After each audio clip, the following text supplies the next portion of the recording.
Well, here we are again, XFM on a Saturday, just gone 1 o'clock, Steve, if I'm very much mistaken. But we're not here as such. We're away again, gallivanting around. We've got to do the special sort of best of again. Okay. Which we did a few weeks ago. So this is the best of the last 3 weeks. Which I think is, I think it's the best 3 weeks we've ever had. But I'd like it condensed into 2 hours. Yeah.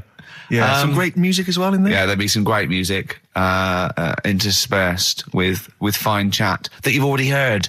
Yeah. Except this bit. This bit's new. We've actually, out of the kindness of our heart, we've come in last week. Yeah, yeah. And we've done a few clips just because we felt a bit guilty about shooting off. Yeah. Even now, having heard this link, I'm beginning to wonder if it was worth our time. Yeah. Well, should we play a classic link? Let's play, what, from the last 3 weeks? After this is Feeder. All right, so here's the first bit. Ash, and Sometimes, lovely song. Got to apologise to our producer there because he was worried about there was nothing wrong with it. It's just like saying you like watching birds in the garden. It's just that I think you're better than that. I know, it's cheap, isn't it, to say like I like tits. Yeah, I like cocks. So we're a bit more literary now. One of my favourite things is Fanny by Gaslight. Really? That's interesting. That's interesting. I'm a big fan of Moby Dick. The book, Moby Dick. Yeah, not the medical condition. There's nothing in No, it's the big, horrible thing that used to swallow semen. Yeah. Now, in the winter... Yeah. Steve. Go on. There's nothing I like more than to keep my hands warm in a muff. No, sure. You mean those kind of furry things that sort of classy-looking ladies... Yeah, posh ladies often put their hands in. You know when you have a nice, like, a party and they're leaving. Party, a winter party. And you might take the wrong hat or something. There's nothing I like more than to see two posh women with their hands in each other's muffs. Oh, that's always And they're going, oh, this must be yours. Yeah, that is always funny. Yeah. That's always funny. Yeah. But seriously, no, I'll stop this. You're right. I've got a degree. I just remembered that my favourite Beatles song is "Come Together." Yeah. Now we're going to stop this now, Karl, because it's childish. You're right. I've got a philosophy degree, for Christ's sake, and it's about time. Who's your favourite philosopher? Do you mind me asking? Well, I would tell you, except when I have a talk about it, I go into a Cockney accent. Really? So it can be like my favourite philosopher. I like a bit of Kant. Right. Is that Immanuel Kant, the philosopher? Yeah. That's strange. Yeah. That's strange. What's his name again? Kant. Oh, yeah. That can be weird. Can be strange. Look at Karl's face. At his face. Look at his face. Join in, Karl. Undo your trousers. We'll be like Stan Boardman when he told the Fokker joke. Yeah. We won't do local radio again for 10 years. Finally, White Van Man, what do you make of the fact that Sainsbury's are bringing in square tins? Is that a concern for you? Is that true? Apparently so. Why? It's like it's easy to stack. This is what the guy in the Sun has said. That should be interesting. That should be... His comment on Sainsbury's are bringing in square tins is that should be interesting for meatballs.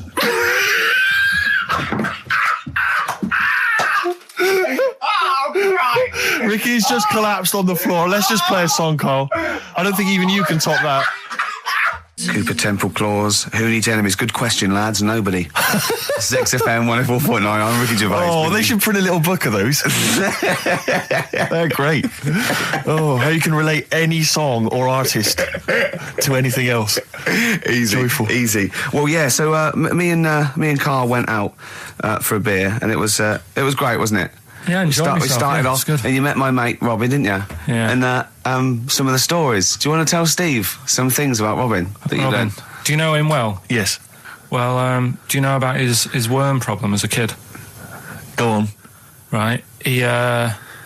What I can remember is he had worms as a kid. Not sure how you get him. He never answered me. He was getting a bit touchy about it. Right. This is like the second time I met him. I think he was a bit annoyed that Ricky told me about his problem. Now straight away, you not being there, instinctively, what do you think went on with this story about worms? My suspicion is rather like when you told a group of people that Robin had once suckled milk from a cow's udder. Yeah. Did he mention that as well? Yeah. My suspicion is that, like the cow story, the worm story is not true. But why would he get so sort of uppity about it. Well, Because it's not true. imagine if that wasn't the first time he'd done it. Imagine if he did that every single time he was with somebody for the first time and Robin was just met them. He will tell that story to anyone. But they do say there's no smoke without fire. Robin. I also told him that the way Robin cured these worms was because the doctor told his mother, right, to hold a piece of ham or cheese near Robin's anus so the worms would come out for the food, and he believed it. I'll tell you why, though. I said to Robin used to sit on spam to try and get the worms out, and he believed it. But Steve, right, do you remember that story about 3 or 4 years ago where there was some bloke in the army? He went away to somewhere, Vietnam or whatever. He was messing about in the woods. Messing about in the woods? Shouldn't he have been fighting? Whatever. Yeah. Right, and he walked through some lake, and I think he'd cut his toe or something on something, and some worm of some sort crawled in the gash. Yeah. And it was in his body, and the doctor said, we've got to get this out of your body. So what they did was, they said, right, the thinnest part or something of your body that things can crawl through is on the top of your head. So they wrapped where the skull is. So they wrapped some bacon. No, they didn't. They did. That's right. thing. So he's gone in via the toe. So what we do is, I'll tell you what, that worm's probably heading straight for the head. We'll put a bit of bacon on it. The thinnest part of the body is the skull. Of course, it's not the thinnest part of the body. It's where your brain case is, isn't it? It's the skull. There was a reason for it. And it was like they stuck some bacon on his head. And as ever, the vital piece of information, i.e. the reason, Karl seems to have forgotten. Because the worm was in his body, and they said everyone likes the smell of bacon. Including worms. Even a Vietnamese lake worm. They love bacon. Remember last week when I said about the little fella with the bone with no brain, and you were proved wrong? No. Please. No. We were saying it wasn't a little fella. We were saying it was a stillborn child. It wasn't a little fella. You're changing it now. You weren't having any of it last week. Right, hang on a minute. I'm getting confused. There was a Vietnamese snake that went inside of a soldier. A little, like, maggot or some sort that you have to get out of your body because it causes problems. Yes, and so in order to get it out of the body, they strapped bacon to his head. Yeah. That is great. This doctor. And did that work? I think so. They had a picture of him smiling. Oh, God, what, the worm or the bloke? The bloke. Oh, dear. Honestly, I hope someone knows the story. And it was about 3 years ago, I reckon. Okay. And, it did work. GI bacon. So this is why the worm burrowed out of his head to get the bacon. Get to the bacon. Right. That's great. So this is why when Robin was telling his story, I was a little bit disappointed if it wasn't true. Right. Because in a way, Robin's never been to Vietnam. No, but do you really think that Robin, well, as Robin said at the time, Karl, why would I sit on ham then tell Ricky Gervais? It's a very good point. Because if he was a kid, you do daft things like that as a kid. Right. He is telling Ricky Gervais though. Yeah. And then, bless him. Okay. And then anyway, Robin left, and I tried to chase him, but he got away. He knows. And then we had a few pints, and then Karl embarked on some of the greatest stories ever told. Can you tell the story about your dad? Let me run it by. I haven't spoke to him all week, so let me run it by him. Okay, play records. Because, What we got? We've got one of Steve's tunes. Yeah, well, bizarrely enough, this comes from the Teachers 2 soundtrack, the soundtrack to the current TV series. There's a slight whiff of nepotism in the air. Yeah. Rick, would you like to explain why? Well, that's why you're doing it. My girlfriend worked on it. But you were going to play this anyway, weren't you? Well, I was, actually. Bizarrely enough, I was going to play some I Am Clute, and this is from, as I say, the Teachers soundtrack. This is called To You. It's a good track. That's I Am Clute, a track called To You from the Teachers soundtrack. That's also got, I noticed, the Electric Soft Parade, The Hives, Star Sailor, Feeder, Turin Breaks, Mercury Rev on there. It's a good little collection. Lovely. Karl has just had confirmation. He's looking smug because someone phoned up and went, it is true, it's a Laogai chi worm and you wrap bacon around your head. That's all the bloke knew as well. Yeah. And his name was Gary. Yeah. So I'm not having it. No. And he said, see, that's why the Robin thing isn't so weird. He said, but when you said he tried it with cheese, he said I was having none of it. He's got standards. Strokes, hard to explain. Like Karl, really? Yes. Yes. So, Karl, concentrate. You go on. So, we'll leave the worm with the bacon wrapped round the head, shall we? Well, if you're ever caught in the jungle... Yeah, always carry some... bit of Danish. Good advice. Lovely. I'm Ricky Gervais, with me Stephen Merchant and Karl Pilkington, Yep. our producer. Right. In inverted commas, heat put. Yeah. Yeah, they know. They know. How you doing, all right, Karl? Yeah, didn't they also write something about me, bald round head? Yes, perfectly round little bald man head, they said, so... Because you need to know that when you listen to the radio on that. Really matters what my hair's doing. Your hair, have you given it a little polish? Because you look like a cue ball at the moment, and you've had a shave in it. I've never seen such a round head. It actually looks like a plate with ears. Yeah, well, for those that have never seen Karl, I actually, if you remember, I think he looks a little bit like Mr. Spoon from Button Moon. He does. If you've ever seen that show, and also he looks like, you know when they say they find with a little 4-foot human and it's actually 500,000 years old and they give it a name and it's the first, Australopithecus into. He looks like one of them as well. Perfectly round little. He's the missing link. He looks half human, half monkey. Because he's got a slight slouch as well. So yeah, it's like those pictures where you see it going from an ape to a man. He's one of those in the middle. Yeah, and of course his monkey hands, his hairy little wrist to those skinny little things that he can get oranges out of holes with, and it's unbelievable. Why are you so all shaved and polished and everything? Got a wedding. What? Got to go to a wedding today, so thought I'd clean myself up a bit. Yeah. Shouldn't you be wearing a suit or something? No, I'll go home and put something on. Oh, okay. But Suzanne said, make an effort. I sort of had a shave and that, and then I came out of the bathroom. She said, "Oh, your head looks a bit sort of eggish." She's right. She always worries about when I have a shave because I just, That's your girlfriend, Karl. I know. Saying that. Just think. So don't worry about Heat saying it. Funny thing is, it's Boyd Hilton, I think, of Heat that wrote it. And he's got a little bald head. Yeah, no, don't slag him off. Yeah, but on the end of his review, does it say, written by Baldy Boyd? No, because it doesn't matter. It's a magazine. Don't worry about it. Looking forward to the wedding? A bit boring, isn't it? But you've got to do it. They're probably listening. Should we do a shot? No, it'll be a great day for them, but I know what will happen. Suzanne will see, all the fuss and that, and then she'll get ideas, and I'll have to let her down and all that. Why is it you don't want to get married again? I always forget. It's just... who's it for at the end of the day? I've been with Suzanne for 11 years, right? Sure. We're happy. Well, I am. That's what counts. You're never happy. I am. I'm all right.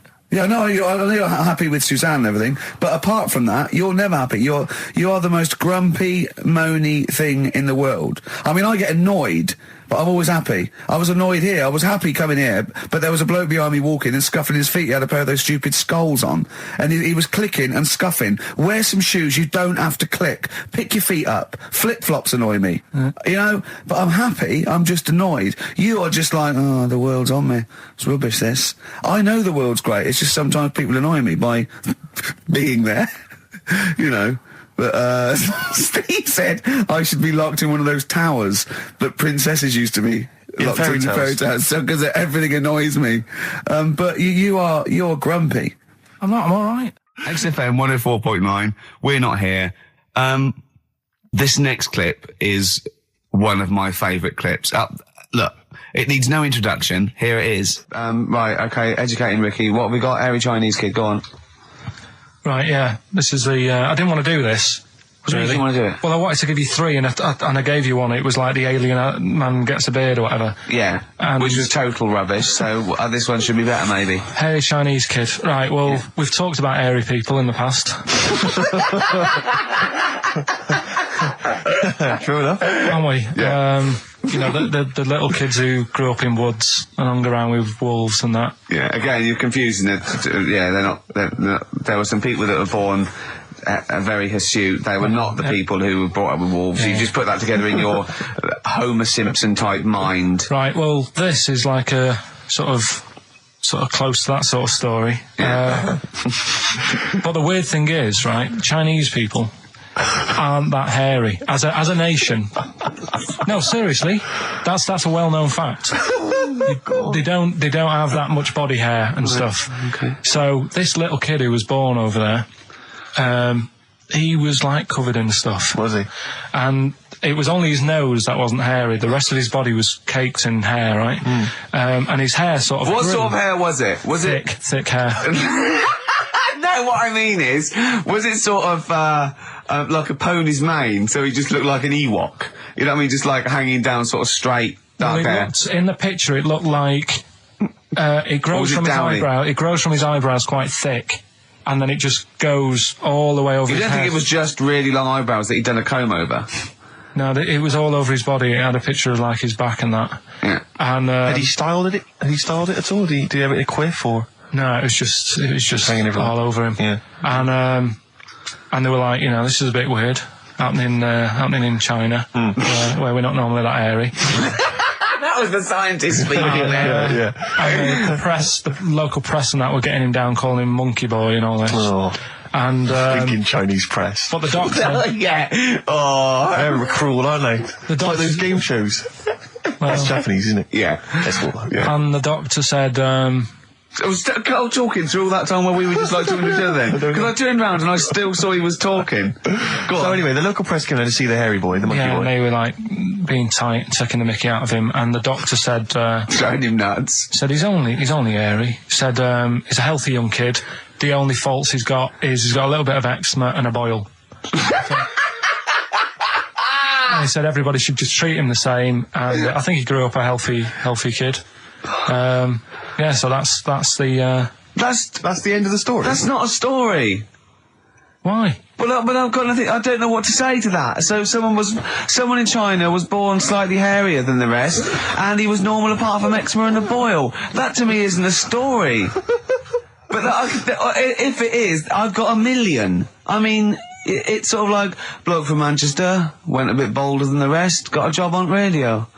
He was normal. I mean, that's not a story, is it? So we'll move on to this next one, right, which is brilliant.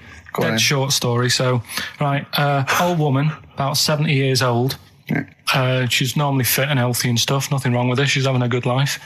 And one day, she goes for a check to the doctors, just to check herself out, because she's getting on a bit. He says, take your clothes off and that. So she does, and checks her out, says, yeah, you're looking good, turn round. He said, oh, God. He said, you got a tumour on your buttock. Right? So she goes, oh, what, can you do anything to sort it out? So they go, yeah, we could book you in for an operation. It's best if we remove this. Books are in for an operation. Operation day comes, strip her down and that. They're all stood round, the doctors. Start to operate. It only turns out it's a pork chop that she sat on 5 years earlier, and it had stuck to her buttock. Right, Carl. I can forward you. Serious. Right, okay, Carl, I'm telling you now, I'm leaving. I'm never doing this show again. No, I'm serious. Honestly. You're talking, I've never had such... What do you mean? You couldn't believe it? No, when I read it, I said, I've got to tell Ricky This that. woman had a pork chop stuck to her arse for 5 years, you mental case. Of course she didn't. And Karl Pilkington with his brand new show, What's the Song? What song am I thinking? No, I mean... You're nervous about this, aren't you, Rick? I am. You're worried. Well, because I've heard some of these clues before. And they're ramblings. Sometimes they're close to ramblings of a fool. Right? And it really is like those, what am I thinking? Yeah. I don't know, though. I actually was genuinely impressed by Born Slippy. I have to give him the benefit That's of the one of the doubt better ones. Because that was short, sweet, and it worked. Some of these, you say they're not going to be quite as pissy. Some of them are like Emily Bronte novels. Now listen, we're just going to go for it then. You do it, and we just get people to call up, because I want to see the general public's confusion trying to work out. Well, why don't you give us your next clue, and then we'll play a track, and then we'll hopefully have people on the line after the track to try and answer it, and you can recap briefly. So give us your clue now for what song am I thinking of? Right, this one. It's about a woman. And she's just normal, nothing wrong with her, or so she thinks, right? But there's the twist. Is this like the Tales of the Unexpected? And she's got she's got her mates and she's having a normal life, having a good time and that. And then this thing happens, right? And she starts to stink. And she can't have a bath, right? And she really wants to have a bath. She's dead sweaty and stuff. She's going about her daily stuff. She can do everything else normal. She can eat, she can talk, everything. But for some reason, She can't have a bath. Is there a coal mining husband in the bath?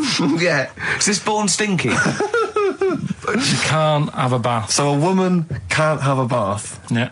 Even the rest of her Or a life. shower. She can't. Okay, leave it there, Rick. Don't try and guess. It's not for us to guess. The general public can phone up and ask questions, so I just I'm go not sure for they it. can they? I think so.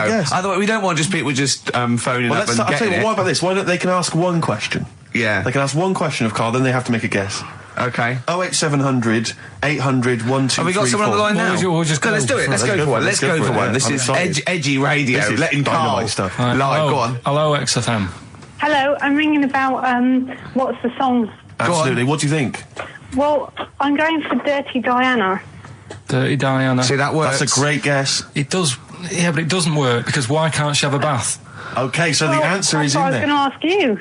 Well, that's your one question. That'd be the answer. That would be the answer, I'm afraid. What was your name? Shelley. Shelley, thanks very much. Shelley, I'm afraid the I answer- should tell you that, that you should never take this personally because no one can really get into the mind of Karl. So don't beat yourself up about this. I don't expect anyone to get these clues. No. So well done. That good is guess. a fine guess. A Thank strong you. guess. Thank you. Okay. Anyone else there? Let's hello, XFM. Who's that on the line? It's Chris. Hello, Chris. A question for Karl? Before you give us I your don't guess? have, I haven't thought of a really good question or anything yet. You just want to go for the guess? No, what I thought was, I'm sure Simon Mayo used to do this when he did the breakfast show on Radio 1 years ago. No, it didn't. So you've just pinched this idea, Karl? If you're going to rip someone off, Karl, do not rip off Simon Mayo. I haven't ripped this off. I thought this was a new idea. I was going to do it with sound effects instead, but that's Yeah, that's he used to do that, and he used to get his team to play other characters. In the You story. idiot. Well, no, hang on. Not you, Chris. I'm saying you idiot to Karl. Yeah, but nothing's new anyway, is it? So I'm not getting annoyed about it. Very true. What do you think the answer is? Is it Cornflake Girl by Tori Amos? Good answer. She couldn't have a bath because she'd go all Go floppy sloppy and and that. then go down the plug hole. Good answer. She's all soggy. Yeah. So It's not, is it Cornflake Girl? No, it's not, but that's That's a great answer. It could have been. All right. Okay. You're already seeing the error of this, aren't you? I think this is great radio. I I'm know. really hooked on this. I'm But genuinely excited This now. is really like that. Those so-called lateral thinkers. A man got into a field and dies. Why? Yeah. He ran out of air. No, Yeah. not the one I'm thinking He was of. shot. No. Yeah, That was a good answer, Well, but couldn't Simon Mayo sue you or something for doing it? Will you stop? Don't mention that. Yeah. Listen, I think if you're going to steal ideas from someone, it should be a brain box like Mayo. I mean, he's the man to The steal only from. example of one I can ever remember hearing in his show, because I was quite young then, was some people were pretending to tap someone's phone or something, and then they got caught, and the answer was just bugging by whistle, because they were Genius. That was absolute genius. That's Yeah. absolute genius. See, Chris, we're gonna- I don't know Karl, if that's the sort of Karl's ever standard been you've got to that come up bad. against. Yeah. Thanks very much, Chris. the phone lines are hot. hello, XFM. Hi, is it Candy Perfume Girl? Is it what? Candy Perfume Girl. Candy Perfume Girl? Yeah, Candy Perfume Girl. Is it? Well, who's that by? Madonna. No, it's That sounds like an obscure album track. No, Wow. it's one of her songs. just That think is it. about it. She stinks and everything. She's a normal life. I didn't say she was a sweet or anything. But for some reason she can't have a bath or Is a this shower. a big song? Just to give him a clue. Is It's a bigger song than Candy Sweet Girl. Thank you was a very much single. indeed for your guess. It clearly is Thank right. you. Cheers, sorry. Okay, one more, then we go to a record. Come on. Okay. Go on, hello XFM. Karl, Yeah. is it High and Dry by Radiohead? High and dry. High and dry. Now that's great. She smells, which is another word for high. She's dry because she doesn't have a shower. Karl, if it isn't that, yours will never be as good as that. He's the winner. Whatever you're thinking of, that clue is brilliant. What's your name, mate? It's Richie. Richard. I mean, you can't beat that. That's a bit too lateral. Don't be stupid. It's perfect. He's made yours into a clever clue. He's made high, she smells, dry, she never gets in the bath or shower. It's not that, is it, Karl? No, it's You not. don't even get that, do you? Not really. Have you ever heard of the word high being used to mean sort of smelly? No. No. Oh, what? That was where you went wrong there, mate. Richard, I'm declaring you the winner, even though that isn't the I answer. don't think Thank we you. should give up this early. Can we Rick. just let's play a song and, Let's play a song. Give it one more chance because Yeah. if people think about it, it is really easy. I'm not So, going to find out the answer now because I've got to go out. okay, we'll do it very quickly. Stay in for 10 minutes. We're just going to play a new Coldplay track out. Okay, let's hear Brilliant. Coldplay and then we'll come Cheers. back with this. XFM 104.9. We're not here. It is a bit like being Dennis Norden, playing some great moments from the show. I was just imagining Dennis Norden one day sort of just like waking up out of his stupor. He's doing this, and he'd go into the producer and go, I've just seen a couple of my programmes. I just saw It'll Be Right on the Night 18. It's shit. It is terrible. Why didn't someone tell me? Well, we didn't want to upset you because, you know. But I've been doing it way too long. Well, you can just let me go on forever. Well, until you died, yeah.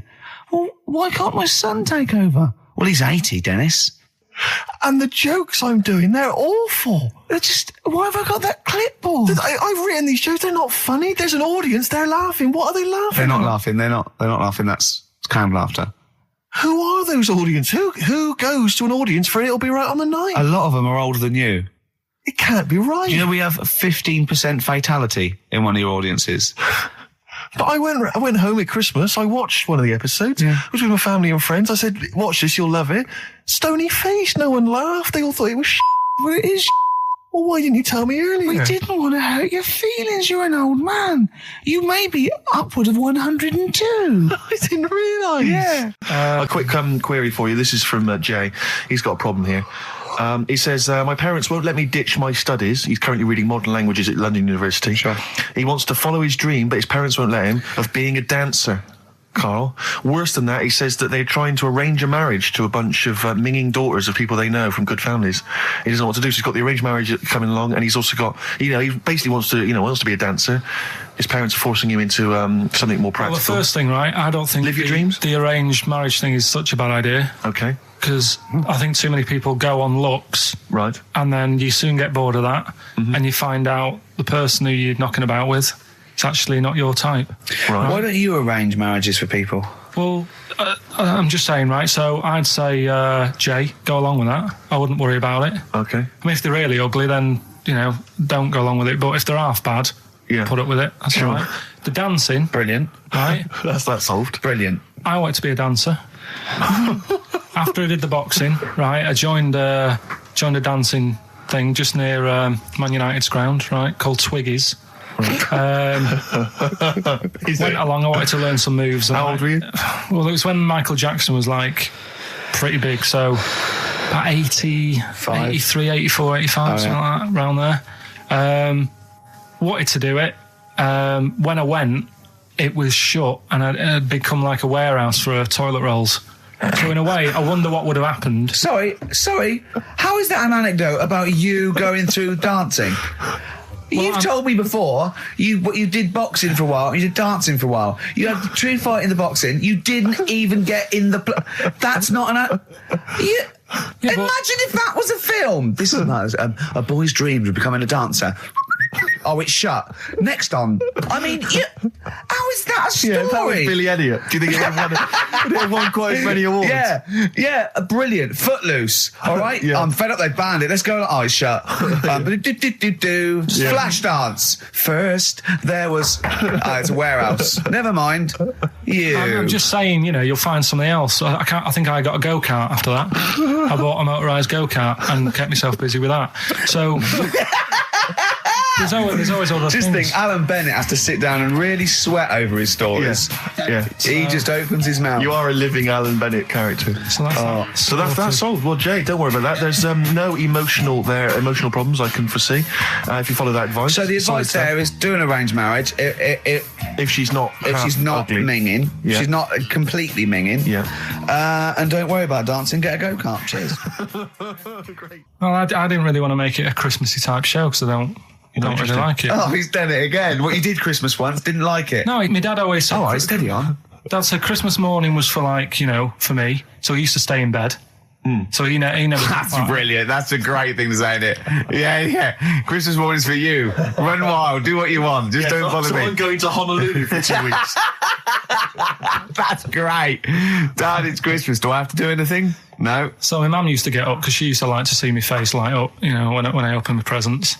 And then... to give fireworks. And then I'd have to go to my bedroom from about 6 o'clock onwards because my mum and dad were into having big Christmas parties and I wasn't old enough to go. Right. So they'd say, right, you've had your fun there, you go up to your bedroom, stay in there. Really? Yeah, I remember one year, right, I got a train set, that's what I wanted. Yeah. Right? It's brilliant. Playing with it all day. I thought, I don't mind about the party, I'm happy staying up here playing with this. Brother comes in, he's had a few, right? He's going, yeah, give us a go on your train. How old is he? He's a bit older than me, so he might have been like, let's see. Well, let him be 18. Yeah, probably about 18, 19, And how old something were like that.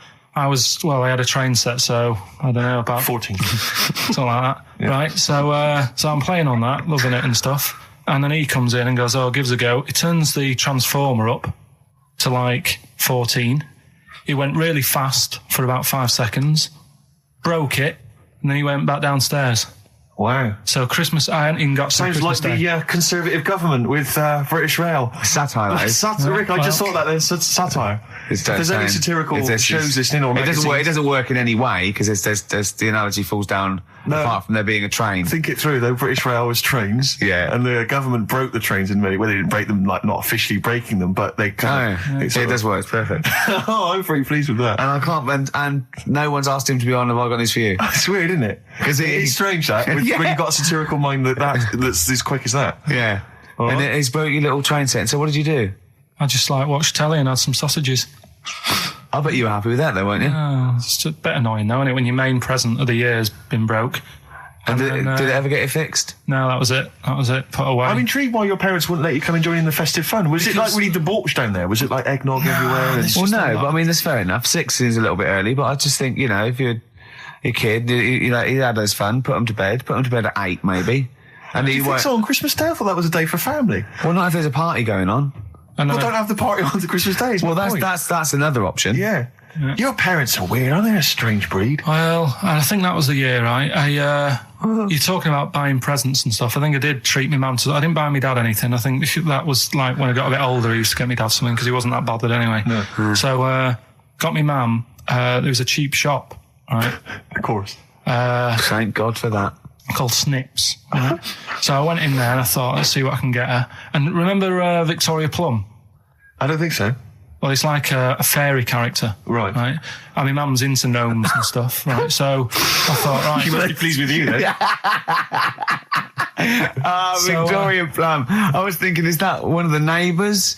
Is it like a brandy liqueur? Do you remember Victoria Plum? Victoria Plum. Victoria Plum, yeah. It's like a little fictional sort of character, right? Okay. So I saw it. I thought, yeah, she'll love that, right? So I did my paper round, saved up for 2 weeks, right? Aww. Got that sorted, went to Snips, bought the Victoria Plum. Next day, I'm in town with her, right? So I think, I know what I'll do. I said, come in here a minute, right? So we go in and we're looking around and I tested her, right? I went, look at that there. That's all right, isn't it? And she goes, oh, it's bloody awful. Oh, Karl. Oh, Karl.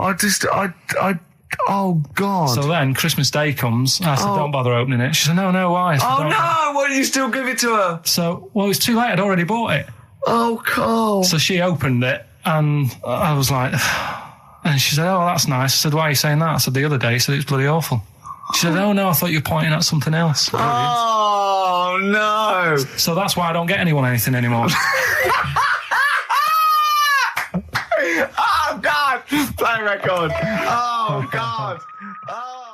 So we get onto conversations. Talking about, he's asking me stuff about evolution. Tell me that. Why did the giraffe? What's that rubbish about the giraffe getting a long neck? I said, well, it didn't try and get a long neck. It was selected because, Anyway, I went into evolution from him, and he said, but why would evolution do that? I went, well, you think that evolution didn't do anything? There's not this consciousness. There's not this will that a giraffe has to stretch its neck to reach the leaves. One had a long enough neck to survive and pass it. He was going, yeah, but why did evolution? This isn't. But by the way, this isn't the most stupid thing. This is warming up. This is about 8:45. Right? He said, why didn't evolution make a giraffe good at carpentry so it could build a ladder? Right. Yeah. Okay. All right. Okay. So he's thinking around it. He's trying to pick holes in evolution. Yeah. We get on to, I said, well, things are, I said, we can see the speed of evolution in lower life forms like bacteria, viruses, they evolved. That's why, soon we won't have an antibiotic that can kill some certain bacterial strains. And he said, and this is about, 11:30, and I said, I'm going to bed, right? He said, in the future, they reckon that you'll be able to wake up and eat a yogurt you can have a chat with. I don't know what that means. Let's put a song on, right? No, and we'll come back to it. So you're going to explain that? Yeah. You've got an explanation? The Verve and Sonic. on XFM 104.9. I'm Ricky Gervais, with me Steve Merchant and Karl Pilkington. So let's just get this right. What did Karl say? He's just specifically giving those words again. He said, they reckon, and I said I'm going to bed. He went, no, really? I said, no, I'm going to bed, Karl. There's no point now, because it's just like you're talking gobbledygook. You know what I mean? I might as well talk to a pot plant. Yeah. He said, in the future, they reckon, I don't know who they are. Sure. I don't know, people who post things on the internet that he reads. I think the Telegraph. Anyway, complete the sentence. They reckon that in the future you'll be able to wake up. I love it. There's always a little scenario, an embellishment, like this little. Oh, hello, darling. It's your yogurt. Hello. You'll be able to wake up and eat a yogurt you can have a chat with. All right. Well, thanks for that, Rick. I'm looking at you. I'm going to throw that over to Karl now. Right. It's when I was away on holiday, right? I don't normally buy the Telegraph because it's too big and that, innit? So, but they were giving it away for free on the plane, so I thought, ding dong, might as well have it. Mm-hmm. And I saw a couple of things in it. I thought that'll be interesting. I saw this thing about the future, and it was talking about evolution and what have you, right, which I always find weird, because I always think that maybe we've sort of done it wrong anyway. Do you know what I mean? I sometimes think by definition, evolution can't get things wrong. Things change, that it's not successful, it can't pass on its genetic material, but if you're around, it's working. If you're around, it's working. Slugs are as evolved as they need to be. Slugs are as evolved as you and me. That's true enough. Yeah, no disrespect, but it works. It works. Sorry, they're around. What's your point, Karl? No, I mean, I think we probably would have been better off staying as a fish. Just because there's more water than land, isn't there? Right. And you wouldn't drown. This is why I went to bed. No, I'm thinking of dozing off now. Yeah. No, but do you know what I mean? From what was it? It was bacteria, it was fish, mermaid, man, onwards and what have you. So anyway. Oh God! No, there are a few knowledge gaps in your theory of evolution. All right, you generally got it right though. So but I mean, basically, it went bacteria, fish, mermaid, man. What's next is the big question.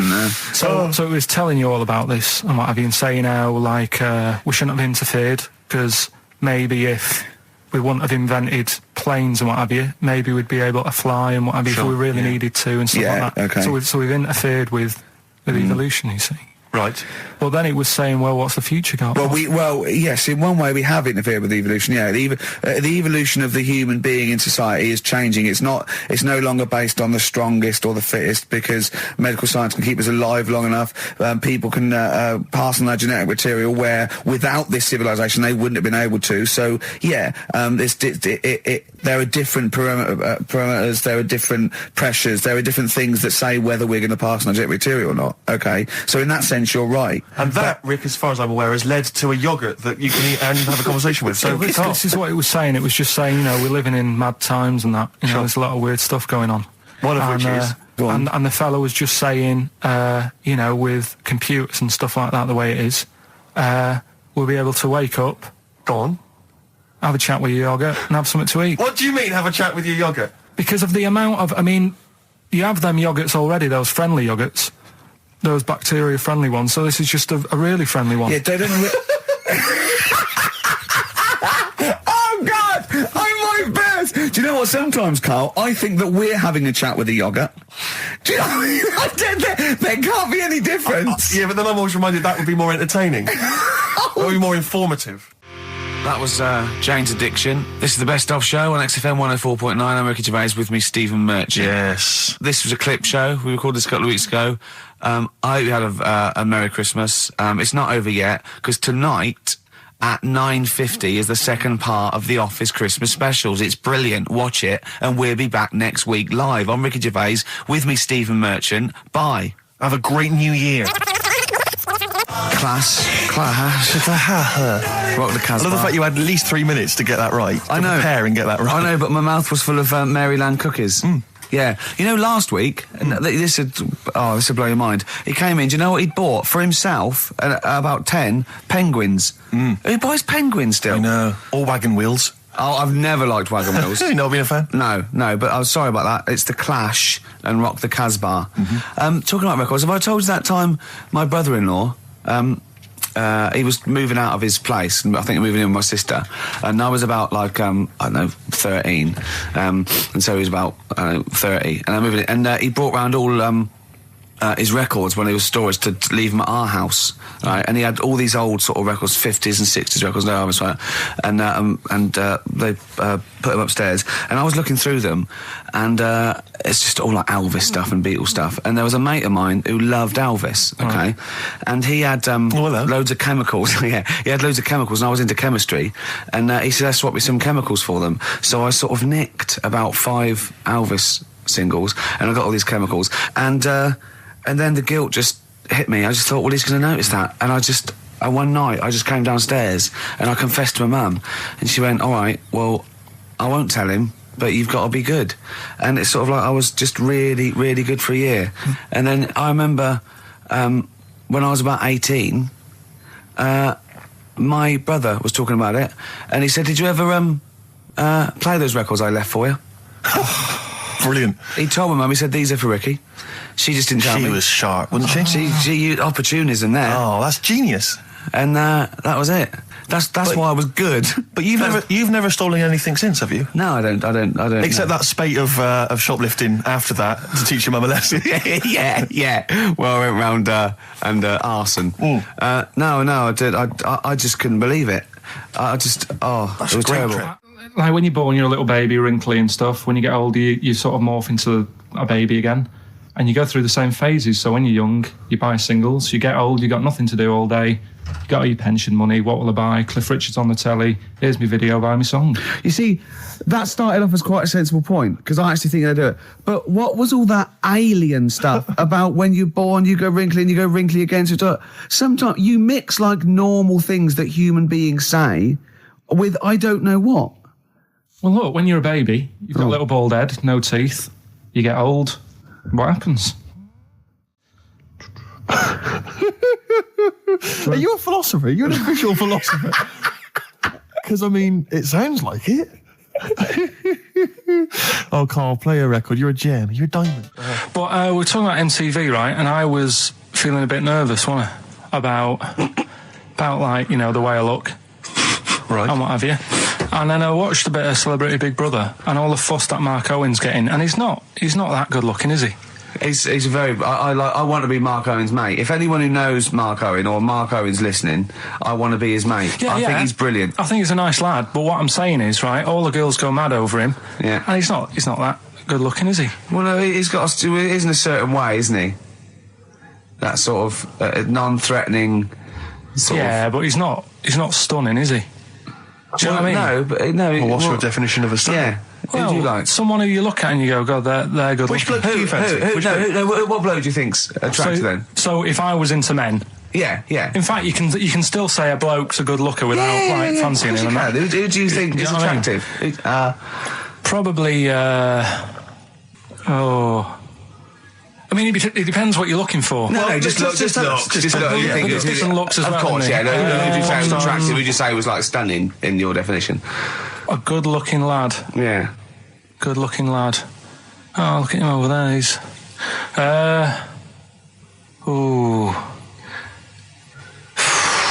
Do you find, Robbie Williams? Do you find him attractive? Boy Next Door. Look. No. Who do you? Karl, hurry up, because it's we've only got 2 hours. Probably. Do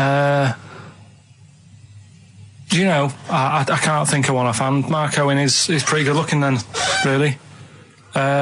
What? There's not. Just name one bloke that you think's an attractive guy. There must be one bloke that you've either met or that you've seen in a pub Who do you think on a is poster. attractive? Tell you what. Go on. Tell you what. Works here. Young Alex Zane. Alex! Well, we know Alex, maybe we can fix you up. Oh, I love you, Alex. You've got so much. I just like the way, the things that interest me, I remember. Things like snakes not having ears and stuff. Yes. I didn't have to read about that. No, you just learned that, yes. You saw it on the telly, didn't you? You saw it on that Ian Wright programme. Yeah. Yeah. And this is what Karl said to me. He said, it's actually, I called Karl up in the week, and Reese was with him. Reese used to be on XFM, and he took the phone, and he went, Karl's worried, I've seen that programme. He said, snakes don't have ears, right? He said, so you can creep up on them and pick them up. And he said, Karl's worried. He said, how do you ever put them down again? Because then they know that you're there. I woke up the other night quite late. Worried about that. And I said to my girlfriend, I said, how do you put a snake down? And she said, what are you talking about? I said, that Ian Wright thing, this guy managed to pick up a snake. And do you know that thing where they clamp its head on a jar to get the poison out? I do now. Right? They did that, but they didn't show you how they got rid of it. And I thought, it could really get nasty, because it's obviously annoyed that you've had its head pressed in the jar. Yeah. Right? They hate that. Now, Especially as it's in front of their mates. when you lift it off, Yeah. right, you've got hold of it. Yeah. If you go to chuck it down, it's going to turn on you. It's going to go wild, isn't it? So, I just wondered. Well, what you do is you never put it down, Carl. Yeah, that's why That's what that bloke has got about 11 or 12 just carrying him. Exactly. Yeah, you never put it down. You sling it. Who cares? You just throw it, don't you, really far. That's not that. I don't think you should throw. But Carl, listen, don't worry. We're not asking you to get involved with snakes. Rick, I sometimes get off at the Tube at Tottenham Court Road if I want to look at the record shops before I come into XFM, and I always cut through Chinatown. Oh yeah. And every time I come through Chinatown, the same thought always strikes me. I always feel like I want to just gather all the little locals, all the little Chinese fellas, just gather them round and just go, guys, in what way is this a town? It's not, is This is not, at best, what you've got here is a novelty street. Yeah, Gerrard Street is not a town, No, mate. it's not a town. You've had this here for like 100 years. It's not expanding. Yeah, yeah. You can't just call it Chinatown and claim it's a town. If I was them though and you did that, I go, what are you talking about? It is a town. It is a town. It's What, our in what town. It is a town. It's our town. We got all lots of stuff. Where's your church? Where's your mayor? We needed. We got a betting shop. Not enough. It is. See, all you've got here is restaurants. No, that does not a town make. no. Got a little supermarket with snacks. What does it sell? Snacks. Specifically, I would imagine crackers. Yeah. Do you want to buy a dragon? Do you want to buy an ornamental dragon? If I wanted to buy one, this is where I would. Do you want to buy a gold dragon? Is it made of gold? No, it's made of plastic, but it's sprayed gold. Do you want to buy that? It's not a town. It is a It's town. not a town. Yeah. And it annoys me because when I first came to London, I genuinely thought Chinatown was going to be this amazing, what they've got there is You'd hear a gong and every time we went in there, and there'd be rickshaws and people walking on those little sort of wooden shoes. You know those ones? They're brilliant. They are just clomping around in them, but nothing. It's nothing. It's just. Yeah, exactly. Yeah. It just reminds me of, have you ever been to any of those sort of museums? You tend to have them up north where they've got you sort of sit in a little cart and it sort of rides you through kind of, I don't know, it might be Newcastle, the Victorian era. Yeah. Can I have half a pound of those sweets, please? Exactly. Of course you can. If there was some animatronic then, it would just be an exhibit. Yeah. Their concession to being 100 years ago is that there's some scales in the shop and there's a horse outside. Yeah. That's it. That's it. Exactly. Yeah. The traditional sounds and smells of old England. And the voice of going, of course, there was no television. Exactly. Amazing. Yeah. Amazing. Brilliant. Yeah. Welcome to Chinatown. Ding, ding, ding, ding, ding, ding, ding. So it's not, it's a good point. Is that a piece of traditional music? Ding, ding, ding, ding, ding. Yeah. Is that some traditional Chinese music, or is that music that someone in this country wrote, thinking it sounded like Chinese music? I think it was the Vapors, wasn't it? Oh, is that what it is? That? Because it sounds so, that's the music, isn't it? But are you sure they didn't take that from some other source? It's that pentatonic scale, isn't it? What is it called? It's the black notes on the piano. Right, that's the one I can play along with EastEnders. Yeah. Do you know what I don't get with it? Go on. Chinatown. Yeah, Chinatown, because I always walk through it on the way to work. A couple of things annoy me. First of all, I think it's bad business, just because if you've got a Chinese restaurant, put it somewhere where there isn't any others. It's a good point. Yeah, but it's also a community. They're not just a theme park for other people. I remember going out one night with Suzanne and some friends, and you got there and there's so much choice. It's that dilemma of, forget it. Well, not really. Specifically, do you fancy Chinese? Well, no, but why don't you go to the one with the dead ducks hanging in the window? That's my favourite. That's the other thing as well. It's like, normally you put your good stuff in the window. If that's what's in the window, yeah. Right? Yeah. And the other thing that annoys me, walking through it today, there's always lard on the floor. What, in the street? In the street. It is, honestly. I'm scared I'm going to slip over. It's because all the restaurants and that. But why is it? That's another point. Well, it's not oozing out of the restaurants. No, but why is it? I don't know what they do. Careful. Listen, no, but why is That's why they used to wear those little wooden shoes. okay, we've got... No, but the thing is as well, they try and wash it with water, which doesn't work with lard, and it's like oil. Famously, yeah. Do you know what I mean? Even I know that. Yeah, you got to scrub it. So, You think sorted that out. Yeah. You think they'd know, wouldn't you? Yeah. Right. Anyway, thanks for your thoughts on Chinatown, Karl. Well, I think it was in Hot Tickets magazine. Sure. It's free with the Evening Standard. I might get some free Evening Standards now. I've plugged that. Yeah. I just reading in there that I don't know if it's still going to happen, but apparently she was going to do a little cheeky appearance at GAY. GAY? In London. And obviously I was quite excited because I'm a Spears fan. Do you know that's what that spells, don't you? GAY? Yeah. Gay. Yeah. Yeah. Well, I think it is a gay club. Oh, sure, This is what I was ascertaining from the article. Oh, because they've called it what it is. Exactly. Yeah. And apparently she was going to be previewing some of her new album live on stage at GAY. And that's an intimate venue. Normally you'd have to see someone like Spears, probably at Wembley Arena, someone like that. I'm thinking I'm a Spears fan, get up a couple of the gang together. Yeah. Some of the lads. Exactly. Yeah. Cruise down there. Yeah. But then I read on in the article that apparently the doorman at GAY were only going to let in regulars, and the way they were going to ascertain if you were a regular was by asking a series of questions at the door. What, testing if you're really... Now, I don't know if the questions would be about the interior of GAY. Or the interior of someone else. Yeah. Or just general kind of... what do you reckon you'd have passed the... pretend? Well, that's what I was wondering. So you'd have had to pretend to be... GAY to get in to see Spears. Now Can you say gay on the radio? Yeah, I think so. Yeah. There's irony, isn't it? So you're pretending to be gay to get into a club to see a bird that you like. Yeah. I'll give you a little quick test. Right. Shall I? All right. Sorry, what's your name, mate? Paolo. All right, Paolo. Yeah. You haven't done a lot with your hair. You just sort of let it grow out. I mean, would you be putting product on a bit later? Because I mean, you don't look very. You look sort of quite masculine, quite. Yeah, well, sort of like you didn't care, like you have no care about how you look, like you're a. Normally it would be shaved. Of course. Oh, okay. Yes. We would say normally that looks about like 3 months growth there. Why haven't you? I've been ill. Nothing serious? Nothing serious. Okay. No, that's why I let it grow. So it's grown. Okay. Yeah. So what time would you normally be going out then? Paolo? Normally I'd go out about about 8ish. 8 o'clock in the evening. No. That sounds a bit early. That's what. No, I'd go out about 3 in the morning normally. Right. So I take them as yeah. Okay. Right. So that's right. That's right. Yeah. Where'd you go? Down sort of. Compton Street for a coffee and then onto GAY with your little shaved head. Yeah. Okay. Well, you're doing fine. Gay. Sounding pretty good. Can I just ask you one final question? 20 bender points? 20 bender points. So I'm just going to let you in. Okay, I'm just going to tell the guys to let you in. But I'll ask you one more question. Yeah. Do you prefer knobs or tits, Paolo? Knobs. Knobs. You love knobs, do you? Absolutely. Can't get enough knobs. So you hate tits, I assume? Loathe them. You hate tits, do you? Yes. Okay. What? Even Liza Minnelli's?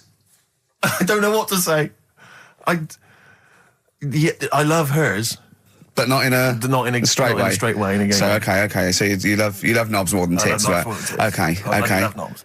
In you go. Thanks very much. Brittany's on, do you? Oh, she is so sexy. Oh, see, that's what would give me away. It'd be like the Great Escape. It's just the last. Yeah. You just. Well, you're. I think you're probably a bit bi. Right. Yeah, okay. but I mean, go in anyway. Thanks very much. Okay, the drinks are quite expensive. Oh, I thought so. Pop your shirt off, will you? Hey, Outcast on XFM 104.9. I'm Ricky Gervais, Steve Merchant, Karl Pilkington. You all right, Karl? Yeah, not bad. Yeah. Just when you were talking just now about like the gay stuff. Yeah. Right. I don't know if you saw the thing the other week about the fella who's on that quiz show. Oh. Sort of. Oh, right. Okay. Gay fella, straight, sort of man, woman thing. What are you talking about? Tell me what did you see? Tell me what you saw. This is like a kid come running in and he's seeing something frightening. It could be an alien, could be a ghost, could be a paedophile, and you've got to get exactly what actually saw out of him. Right, what did you actually see? It's just this fella who's a woman.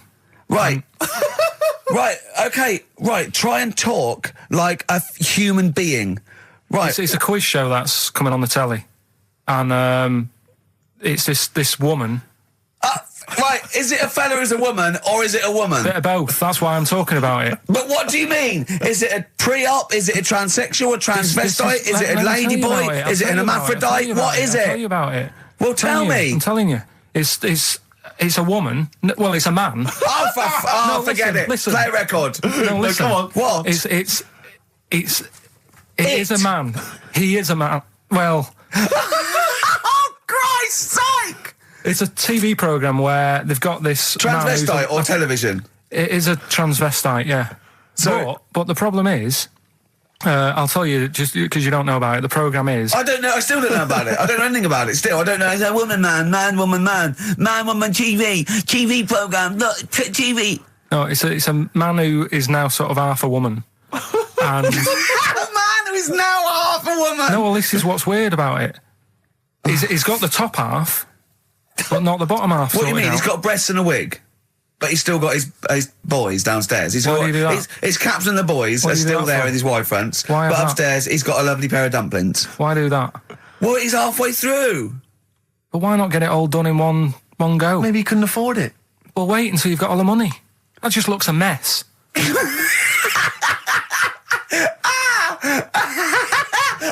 And who's he pleasing there? Well, he wakes up in the morning and pleases himself. He can't believe his luck. He doesn't know where to start. No, but what I don't understand, I mean, I don't want to see him... Well, can I just finish that sentence? What you don't understand is just about everything. Yeah. Right, I find it weird, right? I sort of get... I understand the gay thing, right? But... Do you? What do you mean? Well, I know... Well, tell me the gay thing. Explain the gay thing. I just know if you're a fella, you like men. I don't know much more than that. What do you mean you don't know? But what I mean is, with a transvestite, what's going on there? What do they want? A transvestite is a cross-dresser. See, I don't get that either. Because... You mean a transsexual? That's a man who likes to dress in women's clothing. It's not necessarily... They're not necessarily gay. They're not gay. They're often not gay. They just happen to like wearing women's clothes, aren't yeah. But then why not wear women's clothes that could be seen as a bloke's... Like Suzanne wears jeans. No, but they... Yeah, just but that's buy the women's thing. jeans. But that's their problem, is it? They like being seen as a woman. They like being seen as a woman. It's not just that it's more comfortable or they'd wear a kilt. They like being seen as a woman. They feel more comfortable. All right, and what's the deal with this fella who's got... We don't know who this fella is. No, we don't know this man who's half a woman. He's called Miriam. Oh, that's helps. yeah. Brilliant. I love this scientific basis. No, I think... So all he's done, he's had the tits done, he's probably had the hormones, probably lived as a woman for a while. The last step, because you can probably reverse the breasts anyway, because they're probably implants and hormonal things, and whereas you chop your knob and boys off, that's... you come back the next day and go, sorry, I didn't mean that. I wanted my ears pierced. It's a bit more of a bigger operation to put them back. So doctors are probably making sure that he's just Surely absolutely... if you've had the top half done, you're not going to go back on what you've said. But no, what's the top half being done? I could get you breast implants, give you a bit of hormonal treatment. Now that would be a great idea for next week. and you could reverse it. What you can't do is grow a knob back. Well, you can. Last week you were talking about growing one on your arm. Yeah. We've done that. So that is possible. But the thing is, the truth of it is, I think I do know about this story. I think it was a television programme called There's Something About Miriam. The conceit of which was that this pre-op transsexual... So I guessed that right, yeah. Was masquerading as a woman. Right. And various blokes... who didn't realise that this was a man, had to I've heard try about and this. seduce her. And when they found out that it was actually a bloke, and a lot of them had kissed her, they refused to let it be shown. I agree, though. That's just terrible. Yeah. That's deceit. But I mean, that's awful. I hated that. Who's the biggest, most professional person in radio? It's probably Terry Wogan, isn't it? And it was you that said you can't tell what the sentence he's saying because he keeps going up at the end before. But he never. After. There's never any punctuation. Yeah. So he'll just segue from one point to the next. So he'll be like, going on my holidays Friday. We're having a lovely time, says Mrs. Dorothy Shears of Westminster. I'm thinking of going to Greece. And it's halfway. So he's got his knobs, but he's still got the tits. Yeah. Typical. Oh, hello, Paolo. Do you want to come into my club to see? Yeah, I'd love to go. Britney Spears, I'm a massive fan. Yeah, well, it doesn't start for a while. It's only about 8 o'clock, and you know you're not going out for hours yet. No. 8 or 7. But might as well watch a bit of telly. We've got FA Cup final. Ooh. Oh, yeah. Just that's a good one, isn't it? Or we've got the Eurovision Song Contest. What do you want to watch, Paolo? Oh, blimey. Well, I love all the camp and lame Right. of the Eurovision Song Contest. Yeah. But is that David Beckham playing? Because I love him. Oh, and his I see hair what and you've his done. legs. See what you've done. You see? So you will watch the football, Yeah. but you'll be mainly looking at Just looking at the legs and the tight shorts. So while Beckham's knocking them in, Yeah. you'll be Exactly, knocking one. right. Let's. Do you notice? Remember, I never really looked, but when you see old clips of, say, early '80s footballers, the shorts are much tighter. Aren't I they? think. I mean, I don't know. I don't don't really know. I I don't know. wasn't Do you, really looking. I remember Karl was saying when he went and there was 2 strippers, a bloke and a woman, and they whipped off their clothes at the same time, and you looked straight at the boys. Yeah, everybody would. You would have done. Right. You do. You do. You look at his doo-doo. What do you mean? You look at his doo-doo. No, What? I'm just saying. If you were there, you would have done the same. 2 people on the stage, Yeah. woman and a man. Yeah. They were getting the clothes off. Yeah. Right. The fella took his pants off the same time as the girl took her knickers off. Yeah. Right. All I'm saying is it's human nature to have a quick look, have a quick glance, see what's going on. See what's going on. And then I wanted to look at the woman, but she put her knickers back on quick. She didn't live opposite from you, did she? But just to return briefly to the shorts question. It's only because in the 30s and 40s they were huge shorts, weren't Yeah. they? I mean, genuinely massive. Like huge. A small child could wear them as trousers. They were. I so think that's to do baggy. with comfort and decency, though, isn't it? And then, but by the sort of 80s, there was barely any shorts there. I think that was fashion. But it's weird that you feel like at some point someone's gone, guys. I mean, They've good gone game too today, small. but this is ludicrous. But that's what happened, isn't it? Because things get bigger and bigger and bigger, and then they get smaller and smaller and smaller. Yeah. And fashion's like flares, Yeah. drain pipes. Yeah. Heels flat. Yeah. Tall hats, flat hats. What do Yeah. you make of the miniskirt? Long hair, skinhead. Miniskirt. Again, I don't know. I'm sure there's been 10 resurgences of miniskirts since 65, whatever it was. Yeah. It's fashion, so the short. You know what? Do you know what I think, Steve? I think the shorts will get smaller again before we die. I think we'll see one more tight little packet of Premiership footballers running round with their offal squeezed like the last chicken in a butcher's window. Almost protruding. Wrapped up, yeah. Yeah, Well, definitely. imagine if they just wore cling film shorts so you could see what was happening there, Karl. Where would you look then? Because you like football, don't you? We're doing Rockbusters. I suppose so. Go on then. Bong. Czech family says they've got a rabbit with 3 knobs. Right? Right. Done. Sorry, can you just read a little bit more of the Czech family with 3 knobs? Just about a family. Not read it to yourself. Read it out on there. It's just about. He can't read it to himself. I told him to read it to himself. We still hear it. No, he was because I could see his lips moving. Go on. Just this fella who had 3 rabbits. Right, just think of this is Trevor McDonald. Yeah. Okay, carry on, Karl. Okay, oh, here's the news. Right, good, brilliant. Go on. There's a fella. He's got 3 rabbits and that, and then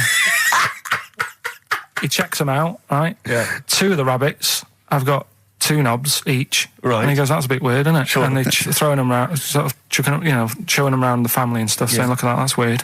Picks up the 3rd one. It's got 3. Yeah. So they ate the 2 with 2 because they thought they best keep the 3rd one because a little bit lucky in that. Yeah. It is lucky. 3 knobs there, yeah. Now here's the sports news, and that's how it would work. Go on. Talking about this the other day. Yeah. What was it now? Listen, the fella. Play a No, listen. record. Do you want, let's just, all right. All right, no, go on. All right, he's got it now. Go on. This fella goes to the doctors, Yeah. right? Oh, right, okay. Right, if this is in any way apocryphal, stupid, illogical, impossible, right, you are never, ever speaking again on radio. So make sure this is at least possible. I'll tell you what, I'll even give you improbable but possible. So if there's anything that breaks the laws of the universe or logic, okay, that's all you have to avoid. On you go. Right, so this fella, right, he goes to the doctors because he's got earache. Right. Okay, if a chimp's living in his brain... that he go on. So he's got earache, he's sat in the waiting room and his ear's all bunged up and it's hurting a lot and what have you. So the doctor comes out and he goes, right? And because his ear's all bunged up, he doesn't hear it that well, right? So he thinks it must have been me, right? So he wanders in. Keep going. Anyway, I'm going to hate this. I can just feel it in my bones. Steve, I'm going to let you take over. Okay, Let's hear it. Come So on. the doctor says, sit yourself down there, right? So he sits himself down. He goes, right, take your pants off, right? So he's thinking that's a bit odd. Anyway, he heard that though. he apparently he took his tackle off. The doctor did some operation. What, there in the waiting room? No, in his office. In his office, yeah. What? Wait. So he removed what? His genitals. Yeah. In his office? Why, Karl? Why, Karl? Because he hadn't called him in. Oh, he'd called in the bloke who wanted his testicles taken off, and he didn't do it. What? So the doctor went out and said, Mr. Jones, who's here to whip off your cock and balls just here and now, right? Bloke comes in, didn't it? It must have been me. So the bloke who wanted his balls taken off didn't say, I think he said me. So he didn't interrupt then. So the bloke goes in, he starts taking his testicles off, and he doesn't say, I'm here for me ears. It's a new single from Snow Patrol and Run. That's brilliant, isn't it? It's good stuff. On XFM 104.9. Rick, Go on. I'm about to say 3 little words to you Yeah. that I've never said to anyone before. Go on. Karl is right. On what, though? From Reuters, someone's emailed in. A Brazilian man who went to a clinic to have an aching ear checked ended up having a vasectomy after mistakenly believing that the doctor had called his name. He had gone in there, entered the vasectomy room when he was called. He was called by the full name and yet thought it was him. But the strangest thing is that he asked no questions when the doctor started preparations in the area which had so little to do with his ear. He later explained that he thought it was an ear inflammation that had got down to his testicles. And the fellas came off. Extraordinary. Right. I'm stunned. Amazing, isn't it? There's got to be a couple of news headlines, surely. Hold on, wait a minute. Bong. Pierced penis man off the hook. Knob body has been that lucky before. Brilliant, all right. Okay. You've got get a lobe of this court case. Right, okay. Not bad, I'm going interesting. for knob body has been that lucky before. Right, it's a story about this kid who was born, right? Was he? Yeah, he was popped out, and the dad and the mum saw the baby, and it was like, oh, that's a good-looking little kid. Sure. And they were proud and that. And then... I look like they're surprised that it's a good-looking little kid. It's theirs. yeah. Like, it could have been a frog, and they'd have gone, oh, he's got your eyes. And then the doctor goes, yeah, it is, but look at that. What? He said, it's a boy and hasn't got a knob. I love the doctor saying that. I love this GP. Right. Oh, this midwife saying that. Oh, I love little boy. Yeah, but no knob, baby. Mr. and Mrs. I mean, think. Right. No, but I'm speeding it up a bit. All right, come on. So the baby's Right, so born. the baby's like that, doctor says and it's a the lovely doctor baby, says but that, and the woman's like, oh, it's our first as well, and stuff, right? She's really gutted. She's What's the second going to be like? So, Go ahead. so the Just a knob. doctor says, yeah, We'll call it Karl. All right, go on. Right, go on. so the doctor says, well, I'll leave it with you for a bit, get used to the idea, right? As opposed to throwing it away. So he wanders off. Yeah. He comes back with a smile on his face, right? Found the knob. So the mum and dad are like, what are you smiling about? He said, you're not going to believe this. Baby's just been born. It's got 2. Right? You can have one of them. And they did a little operation. Where did you get this information from? That's in a book. What book? Is it the a same as the joke book that you carry round with you? No. With the woman with 3 legs, the juggler with 9 arms, and the bloke who found shagging a chicken under a rock. Is it in that book? Weird though, isn't it? Well, it's not true. It is true. What, in the same hospital, there was a baby born without a knob. Luckily, Karl. It happened. You swear to God you're not making... The I'm not doctor making it came up, back honest to God. smiling because he won't believe it. There's a baby there with an excess of a knob. It happened, honestly. I'm not... All these things are not made up, the educating stuff. That's why I do it, isn't it? Teaching you stuff. Always teaching you stuff. No. All right, if anyone can confirm the baby with no knob, they're going to baby with confirm it two. because they're going to go to the same dubious website that Karl got it from. I always try to be level-headed and reasonable in these situations. And it's always Guatemala or Mexico. Rodriguez was born without a knob. Luckily, baby next door and was on 2 knobs. What a load of shite. Play a record. There's still more to come. Oh, I'm looking forward to it. Was it Nelly? Nearly dead. It nearly died. It nearly died. Bones, Radiohead off the Benz album. I mean, might be my favourite album of all time. You said it before, yeah. I can't say I've ever really got into it. I remember when it came out, it was just so ubiquitous everywhere. I never really bothered listening to it. I can still listen to it every day. I mean, that might be sad, I don't know. But it's a fantastic album. Yeah. On XFM 104.9, just practicing for when we talk about music. Talk more about music than maybe monkeys and people born without knobs, baby. Karl, any other thoughts? Educating Ricky. Actually, can we just clarify what this is? I think a lot of new listeners perhaps aren't familiar with this. It's when Karl looks on the internet and finds a weird story about, the double knob fun, and tells me about it. And it's usually not true.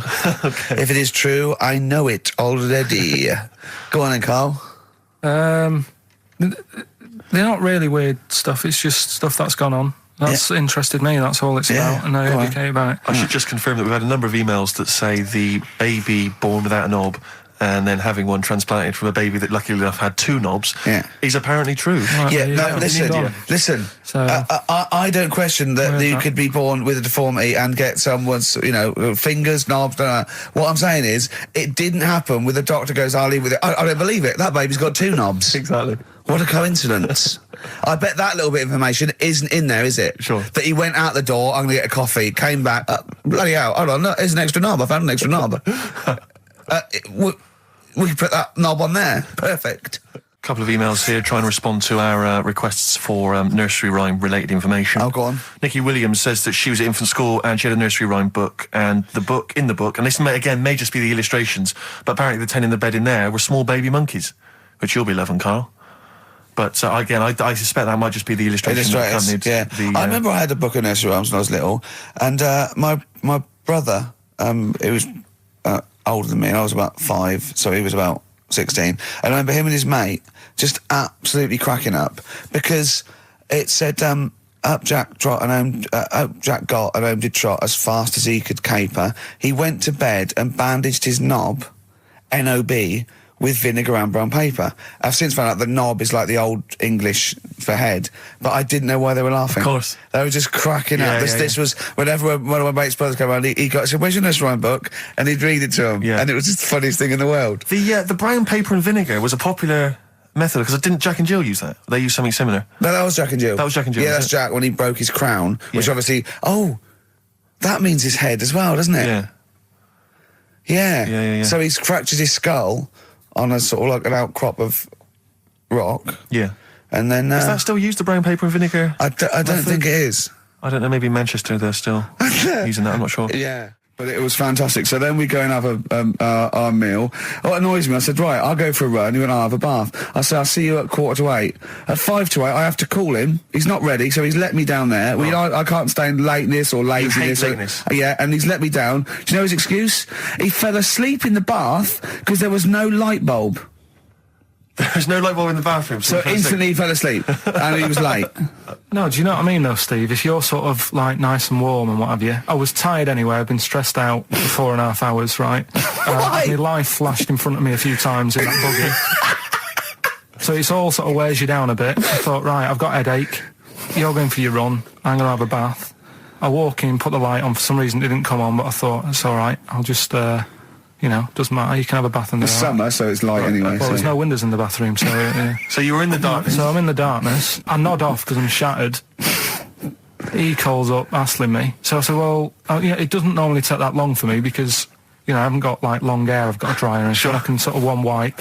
Yeah, he's already 10 minutes late, though, when I called. Well, 10 minutes. 10 minutes. This is late, next. Doesn't matter, dinner wasn't until 7:15, so we had, another 20 minutes anyway, so it doesn't really matter. Yeah, but we said 7:45. So he's calling up, hurry up, so I said, yeah, all right, so I get out, and dry and my tackle and what have you, calls back again 30 seconds later. No, No, I don't, I don't like that. Not gonna do that, no. Give it a wipe.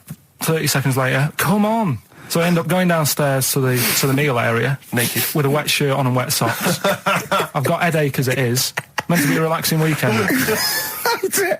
But anyway, so we have our meal, which is really nice. And then we're sitting in the bar. I'm having a cigar by the fire. Yeah. Like, we're having a rather nice Pinot Grigio. Yeah. He's there going, I've got an headache. Is this 1955 that you live in? So holiday, where did you go on holiday? Sardinia. Good? Yeah, it's all right, yeah. Nice food and that. It's important, isn't it? Yeah. And nice beaches and what have you. Excellent. It's like a nice long beach to walk down. Yeah. But, so we're having a nice walk, right? You know how nudists do me head in? Shocking. Right? Not a problem though, is it? It's not like being scared of spiders where they might jump out under the kitchen sink at you. You know what I mean? It's not a big problem having your head done in by nudists. Yeah, but it just annoys me. It sort of ruins the day a little bit. Because it makes me feel uncomfortable. Right. Take your clothes off if you feel uncomfortable. It's much more relaxing. Yeah, but... Well, anyway, right, so I'm walking along the beach, right? Lovely long beach, might have you know, watching the sea, picking up shells and that. And what are you wearing? What's your natural beach club? When he says picking up shells, I imagine he's on all fours going, Yeah. like that, you know what I mean, looking at things. Just like washing his nuts in the sea to get them tasty. Yeah, going into the sea and then kind of shaking himself and all the water flows off. Yeah. I've just got, you know, flip-flops on, pair of shorts, and like a little light shirt. Sure. Mm. So anyway, walking along, and Suzanne goes, "Oh look," right? And there's this woman, German, I think, coming out of the. How can you tell she was German? Underarm hair. I'll get to it. Forget Okay. the underarm hair. She came out. It looked like she was smuggling seaweed. I'm going to burst! Oh, God! And the funny thing is, right, she... Smuggling seaweed! Oh, God! She was a bit hairy down there, was she? Mental. I felt bad because I hadn't had a shave for 2 days, right? Looked at her, it was ridiculous. She might as well have kept her trunks on. It was just like she was wearing furry trunks, right? So anyway, so I'm walking along. So, yeah, go on then. So Suzanne's like, "Oh, look," and I'm like, "Oh, not again," you know, because every time we go away, there always seems to be one of these. Is she by herself, this woman? Well, the weird thing was, she was with her husband, right, Yeah. but he had shorts on, he was happy, right, but every time, like, because I walked past her, and he sort of ran off, because he's embarrassed, do you know what I mean, there's nothing normal about it. What can he do? He can't go, "All right, mate," because he knows it's odd, right. How old was he? Sorry, how old was she? It's hard to tell when someone hasn't got clothes on. Sure. Do you know what I mean? They always look older, don't they, when they haven't got clothes on anyway. But I'd say she was about 40, 41. Okay, right. So I walked past, and the annoying thing is, she got there on a bike, right? No clothes on, little pair of boots next to the bike. So if you can wear boots, just pop some shorts on. You know what I mean? That takes more effort for me, putting boots on. So put the shorts on, right? So anyway, so the husband kept running off. I walked past, and I'm getting annoyed because I'm saying, well, we've got to walk past them again on the way back. I like the fact that they're scuttling away when Karl walks past. Like when you lift up a bit of sort of iron sheeting in the woods and loads of mice run away. Yeah. It's like whenever Karl goes, that nudists run away. Yeah. Oh, right, okay. So we sort of come walking back and what have you, and you know, I have another look and what have you, and he runs off again. Why are you another look if it offends you so much? Oh, you might as well just have a look. You know what I mean? It's just putting it on show and what have you. But the interesting thing was, I just wondered whether the husband... If the husband were nude, you'd looked at his tackle. Because remember, when you went to see those two strippers and it was a woman and man and they whipped their shorts off, you said you looked at his tackle first. I think any bloke would. Wow. You would. You just check it out. It's natural, isn't it? You just go, oh, right. So it is normal or whatever. Because you don't know if... you know what I mean? You don't know if what you've got's right until you see someone else's. No, do you know what I mean? Yeah. But anyway, so, but he got us talking, because I was, then, as soon as I saw her, sort of, day's been ruined a bit, so I'm walking up the beach. It's been ruined! Walking up the beach with Suzanne going, how does it happen? Do you know what I mean? Why do people do this? What fun are they getting out of it and what have you? And, I just was thinking, is there any chance that fella, right, didn't even know that she was a nudist until they went away? Do you know what I mean? Because I Yeah. said to Suzanne, if I met Suzanne, it's like we're getting on, yeah, everything's fine. Yeah. And then you go off on holiday and you go, you haven't got much luggage. And she's like, no, it's fine, this is plenty. And I'm thinking, that's weird. And then we go down the beach and she whips her knickers off. I'd be annoyed, but there's nothing I could do. Do you know what I mean? Sure. So I'm just wondering whether that's what happened to this fella. Every time someone came walking up, he was like, oh, God, this is embarrassing. And he Yeah. kept nipping off, Yeah. finding something else to do. Look at some shells.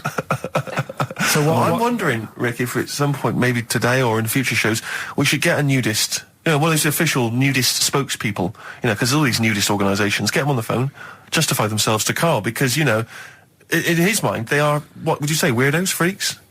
I don't quite get it. I was reading something in one of the supplements last weekend, and some journalist went round to some, whatever you call it, some resort or whatever A nudist colony, for nudes sure. and that. And it's Were they just playing volleyball? Well, the annoying thing was bowls. Why is that annoying? Well, don't play a sport where you got to bend over.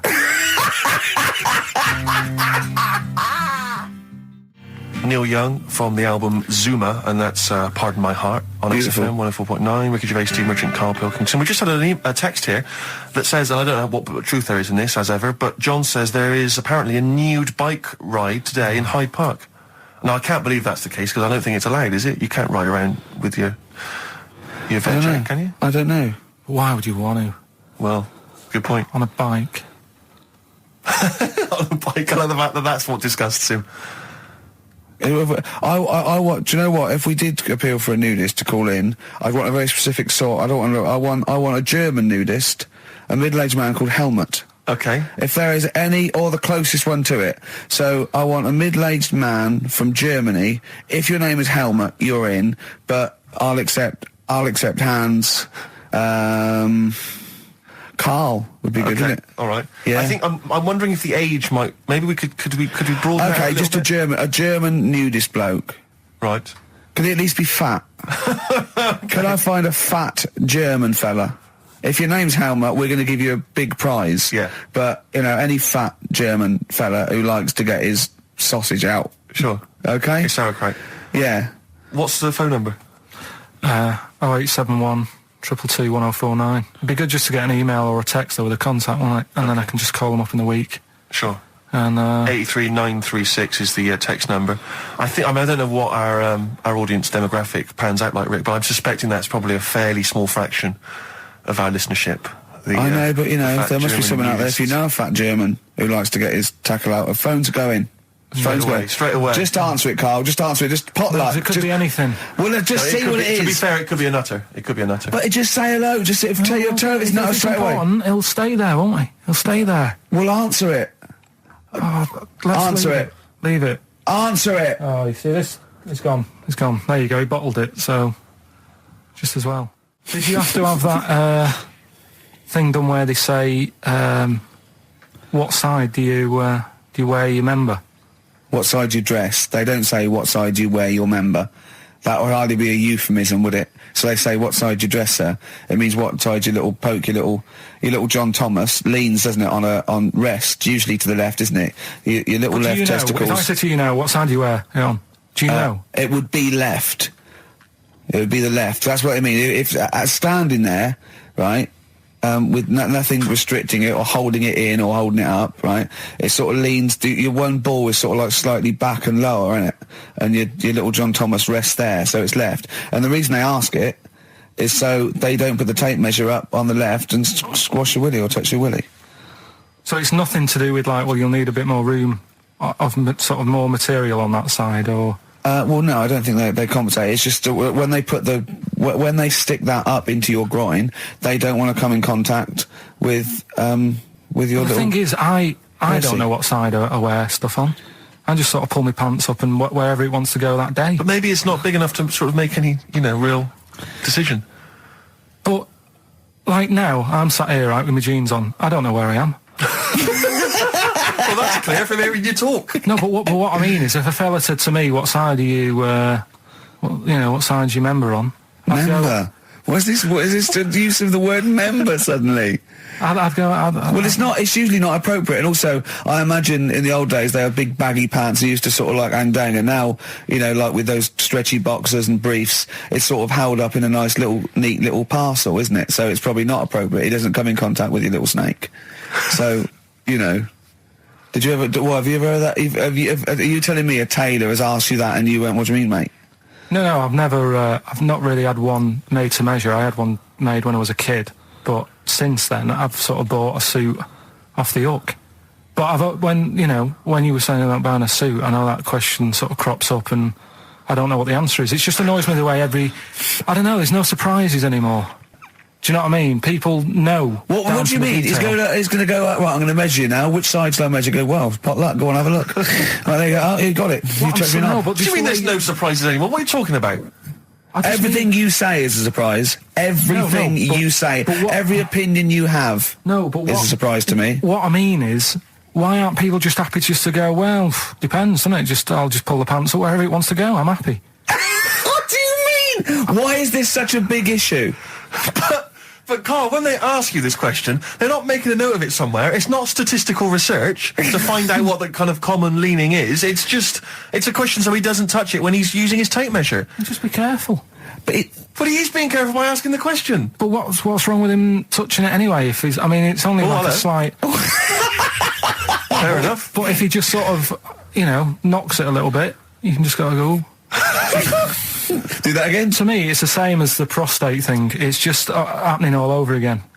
But the doctor doesn't go, what side's your arse on, sir? Trying to avoid the arse. He wants to go, he knows where your arse is and he's aiming for it and he wants to get it up there. He's aiming for it for a good cause. This little fella's going, well, I've got to measure his leg. I don't want to touch the knob. I'll just ask him, sir, do you mind telling me where your cock is so I can avoid it? It's a big difference. But like I'm saying to you, I'd have to have a look first to let him know. I don't know where it is now. I don't know. It could be the left, could be the right. Are you telling me you don't know where your knob is without looking? Well, what do you mean without looking? How could... Well, you're saying it as if like... Should we have a guess? Well, have a look and tell us where it is. What are you wearing? What sort of pants are you wearing? I've got my jeans on. But you got pants on underneath them? Yeah. What are they? Briefs or boxer shorts? Boxer shorts. Boxer shorts. Well, it's probably free, but the jeans are probably strict in it. I think it's probably either in the middle, dressed in, or just slightly to the left. Have a look. We'll tell the listeners after the break where's Karl's knob. It's a good competition. Oh, brilliant! We've got to send this to the Sony Awards people. XFM. Run, Snow Patrol on XFM. Well, big question. Where was Karl's knob? That's what people have been hanging on for. Yeah. Where was it? Well, I can't believe people have been texting in. Hey, what, guessing where it is? People saying, is it in the middle? Is it in the left? It cost them 10p. It cost them 10p to find out. Just wait, I'm going to give out the answer. You don't win anything, right? Like, strike it lucky. Right? Bottom or middle? Right. It was to the left. Oh! Yeah. I went with the right. That's annoying. See, I thought it would be to the left. If not, maybe if it was all scrunched up, sitting down on your lap, right, it might just pop up to the middle. Just pop out, like, Well, next week we'll be finding out where yours is. Where's Ricky's bollocks? Right then, which leads us nicely into knob news. Oh, it's the welcome return of knob news. Right. Okay, it's very much like the news at 10. This, isn't it? I do a bong, or in this case a schlong, and he gives me the headlines, the knob news of the day. Where have you collected all this knob news? Was there a lot of knob news this week? It was mental this week. The amount of stuff. The way it works, you give us the bong. Yeah. I'll give you the headline. Okay. Steve decides which stories we're going to talk about. And now on XFM, knob news. Schlong. Man grows knob on his arm. Schlong. Man gets doctors to make him a second knob. Schlong. Turkish prisoners made hole in cell wall to produce third inmate. Schlong. Doctors accidentally remove man's testicles. So, well, can I straight away go for the accidental removal of the testicles? Well, it's happened before, hasn't it? We've talked about that before. How did what did he go in for a tonsillitis? What are they called? Tonsillectomy. And he went in the wrong way. What are you talking about? How can they accidentally remove his testicles? It says, he didn't look at his folder, and the doctor said to the fella, "Oh, we've removed your testicles and we wanted to take out your prostate gland." So that's what happened. There's the story. This is what I mean. That's why I don't like going to the doctors. Yes. It happens, doesn't it? Because all these sort of it's when they say things like, "Oh, it's just we do loads of these operations." That's when they're not concentrating. Brilliant. Do you know what I mean? When they say it's procedure, that's like having a boring job that you do every day when you're not going to be concentrating. I prefer them to go, "This is a tricky one, this." I know what you mean. I sort of do know what you mean. People, you watch TV programmes about, like, you know, removing someone's second head or whatever, and there's like the best surgeons from all over the world. It's televised. They can't make a mistake. They can't go, "We took his legs off by mistake." Whereas the fella who's having a prostate's like, "Oh, do you want to do it? I'm sick of doing that." Yeah. And they're probably doing a crossword whilst right it. Of course they are. I've seen that actually in operating theatres. They're doing a crossword. That's what I mean. Yeah. I was just examining some of the other knob news, Rick, a little bit more closely. Man gets doctors to make him a second penis. I'm sure we're all interested to know what happened there. Yeah. A German who persuaded doctors to give him a second penis has lost his wife after he showed her the result. Biker Michael Gruber lost his original penis in a motorbike accident, and doctors built him a second one using a mixture of skin, bone and other tissues. Bone? Apparently, the penis worked so well that he was even able to father a child with his wife Bianca. But Gruber was still not happy and asked doctors to repeat the operation and build him a better organ, to which they agreed. From his hospital bed, he said, "I've got 2 penises, but no wife. I'm hoping when I get rid of one of the penises, I'll get her back." What do you mean? Sorry, he had 2 put on. What side does he wear? So he's had both. So he's had 3 then. Yeah. This is probably the thing that happened with Hitler when he had 1 ball, but he had 3 at one point, didn't he? So he just get one in the other ball, gave his mum one, and got the other one. Man grows penis on his arm. I mean, why people are constantly losing their penises around the world? I've no idea. But why? I didn't realise it was a bit. What do you mean why on the arm? It's just a graft, isn't it? Yeah, but put it on like your buttock or your side. You can't wear a short sleeve shirt. Why do they've done that before? I don't understand it. Why not just graph it onto the side of your leg or something where it's high up, close to where it should be? I don't know. To get it used to the environment. Like when you would release a duck into the wild. I've never understood that. If there's a doctor, again, you know, we had a doctor last time, there's someone who can let us know why they put it on the arm. So they can keep an eye on it, presumably. He's not going to work with this knob on his arm. He's probably in a hospital bed and under examination. Right. So what do you think? They pop the knob on the arm, say, "Come back in 3 weeks." What do you do, by the way? "I'm a mechanic. Keep the knob, keep the long sleeve shirt," because the blokes go, "Why have you got a knob on your arm, mate?" What are you talking about? He doesn't go back to normal as a teacher. "Sir, what is it? What is it, Simpkins? You got a knob on your arm. No, don't worry about that. Do your maths." What do you think this bloke's walking around with a big knob coming out of his arm? Why on the arm? So they can keep an eye on it. So it's not. But if he's in bed, just get him to not put any undies on or whatever, and just have a little sly look at how it's going. Even in hospital, if you're in a shared little hospital room, people going, "Oh, I've had heart problems. What's your problem?" He's there with his arm out. He's got his knob out. Yeah, but I don't think it counts as indecent exposure when they're grafting a knob on your arm, sticking that up the bed. Imagine if he's driving, he's just got it out the window. People driving by. Yeah. At the end Is that bloke giving me the finger? At the end of the man grows penis on his arm story, it says, a Moscow surgeon said the man will be able to have sex in a few months. He said, "Women will never suspect." But what kind of a doctor talks like that? Yeah. I'll tell you, it's his cock now, seriously. The birds will never know. He'll be able to go berserk. Yeah. They'll never realise we grew it on his arm. That is unbelievable. Will he have a little scar on his arm, do you think? Yeah, I don't get it. Like I say, 83936 if there's a doctor out there. Or indeed if you've ever grown... Or a tailor. Making you a shirt. What side do you wear your cock on, sir? It's my left arm. What's this? Bit of stones? Yeah, beautiful. Lay it on me. Wild Horses by the Rolling Stones on XFM 104.9. Well, I think the listening public would have enjoyed knob news there. Oh. So, I mean, there was a lot of knob news this week. I was surprised. You know, I would have thought it would be hard sometimes to get knob news together, but... I would have thought it would have been part of a bigger news programme, but, I mean, I don't think we'd dedicate a whole sort of, like John Craven's news round. Yeah. A whole 5 minutes to knob-related news. Yeah. There was other news, was there, in the week at all? Karl, it wasn't just all knob-related, you didn't just research. No, they're the ones that sort of stand out. Okay, knob news? Yeah, we've got a bit of knob news, yeah. I'm worried that knob news, because it's only about penises, is a little bit sexist. Have we got any fanny facts? Can we sort that out for next week? I don't want to alienate our female audience. Welcome to Minge London.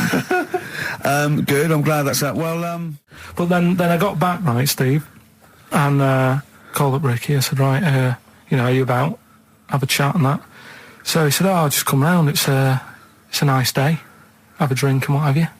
So I got round there at about 6:30, right? Go up to his door, knock on his door, right? He stood there with his tackle out. Oh. Yeah, what did you make of that? What was wrong with that? What do you mean, what's wrong with that? Why were you looking at it? Why were you looking at it? I tried not to look at it. But again, you're always sort of attracted to it, aren't you? Kind of like... I've never been attracted to another man's tackle. I don't know what you mean. You can't help but have a little sly look. Especially when it's there. When you ring the bell, and I mean the one on the door, right? And that's hanging out. And does he dress to the left or the right? It was to the left, wasn't it? yeah, it was left, yeah. Just popped out of my shorts. For him. Just popped him out of the shorts. Should have seen the state of him.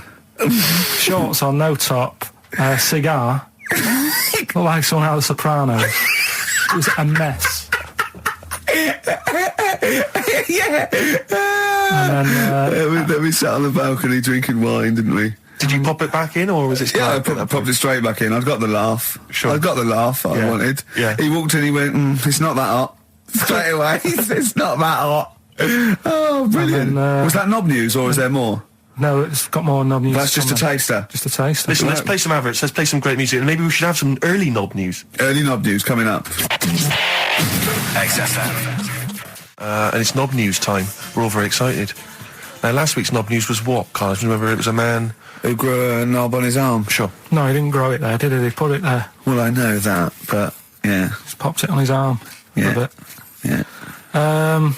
This Just a week... recap. That's just a recap of the week's news. Right now, it's the headlines. Well, we Right, talked about it before. Do you know the little mouse that had an ear on its back? Yeah. Sure. Right. Well, you thought he had a bad time, right? Listen to this one.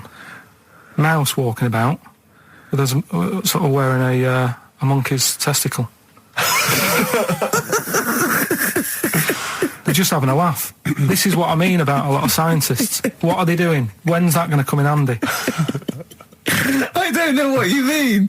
Well, they were seeing if, say if a fella loses one, right? Yeah. Hitler or whatever. And they go, well, don't worry about it. We can sort you out. I don't know what the monkey's going to do. I don't know if they keep passing them on or whatever.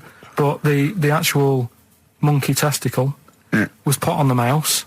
And it worked. It worked for the mouse. But isn't it...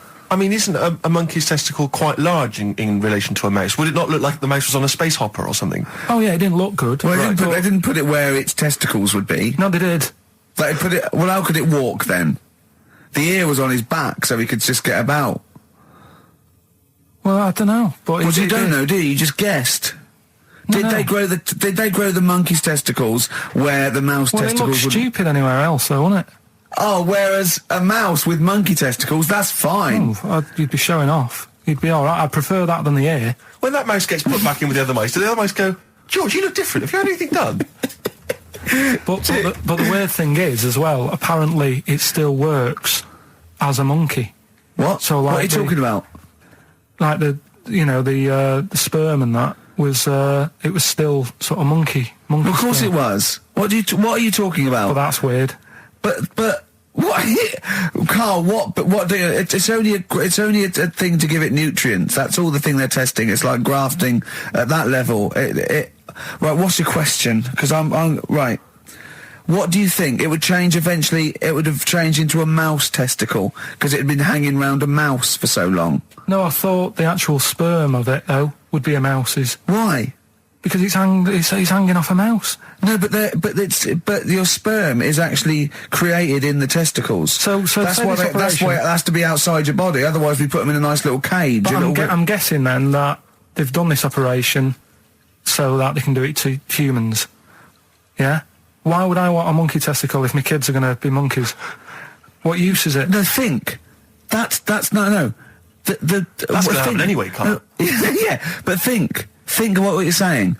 They've grown a monkey testicle on a mouse to see if it would still function as a monkey's testicle, okay? So they can do that to humans. So think, Karl. What they'd do is they'd grow a human testicle on a mouse and it could still be used as a human testicle. So what? To give you a testicle that you've lost. From a mouse? No, from another person who it was kept alive on a mouse. Because it's kept the nutrients alive, as opposed to keeping it deep freeze. Maybe bollocks go off after a week. I don't know. Maybe they get accidents. He had a little a card.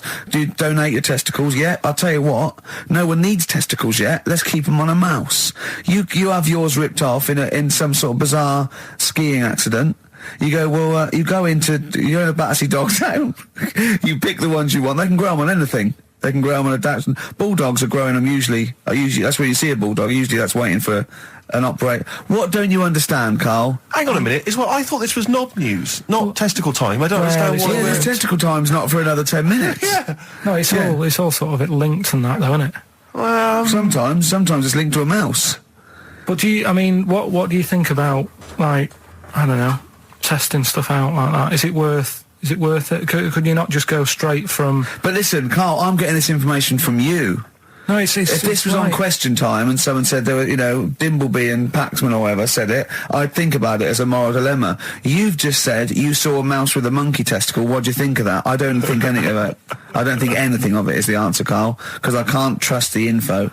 I cannot trust anything that comes out of your mouth. Tom Petty and the Heartbreakers, Breakdown, and that's for Karl's behaviour last week. Karl, you seem to be a little bit happier. Last week, we were worried about you.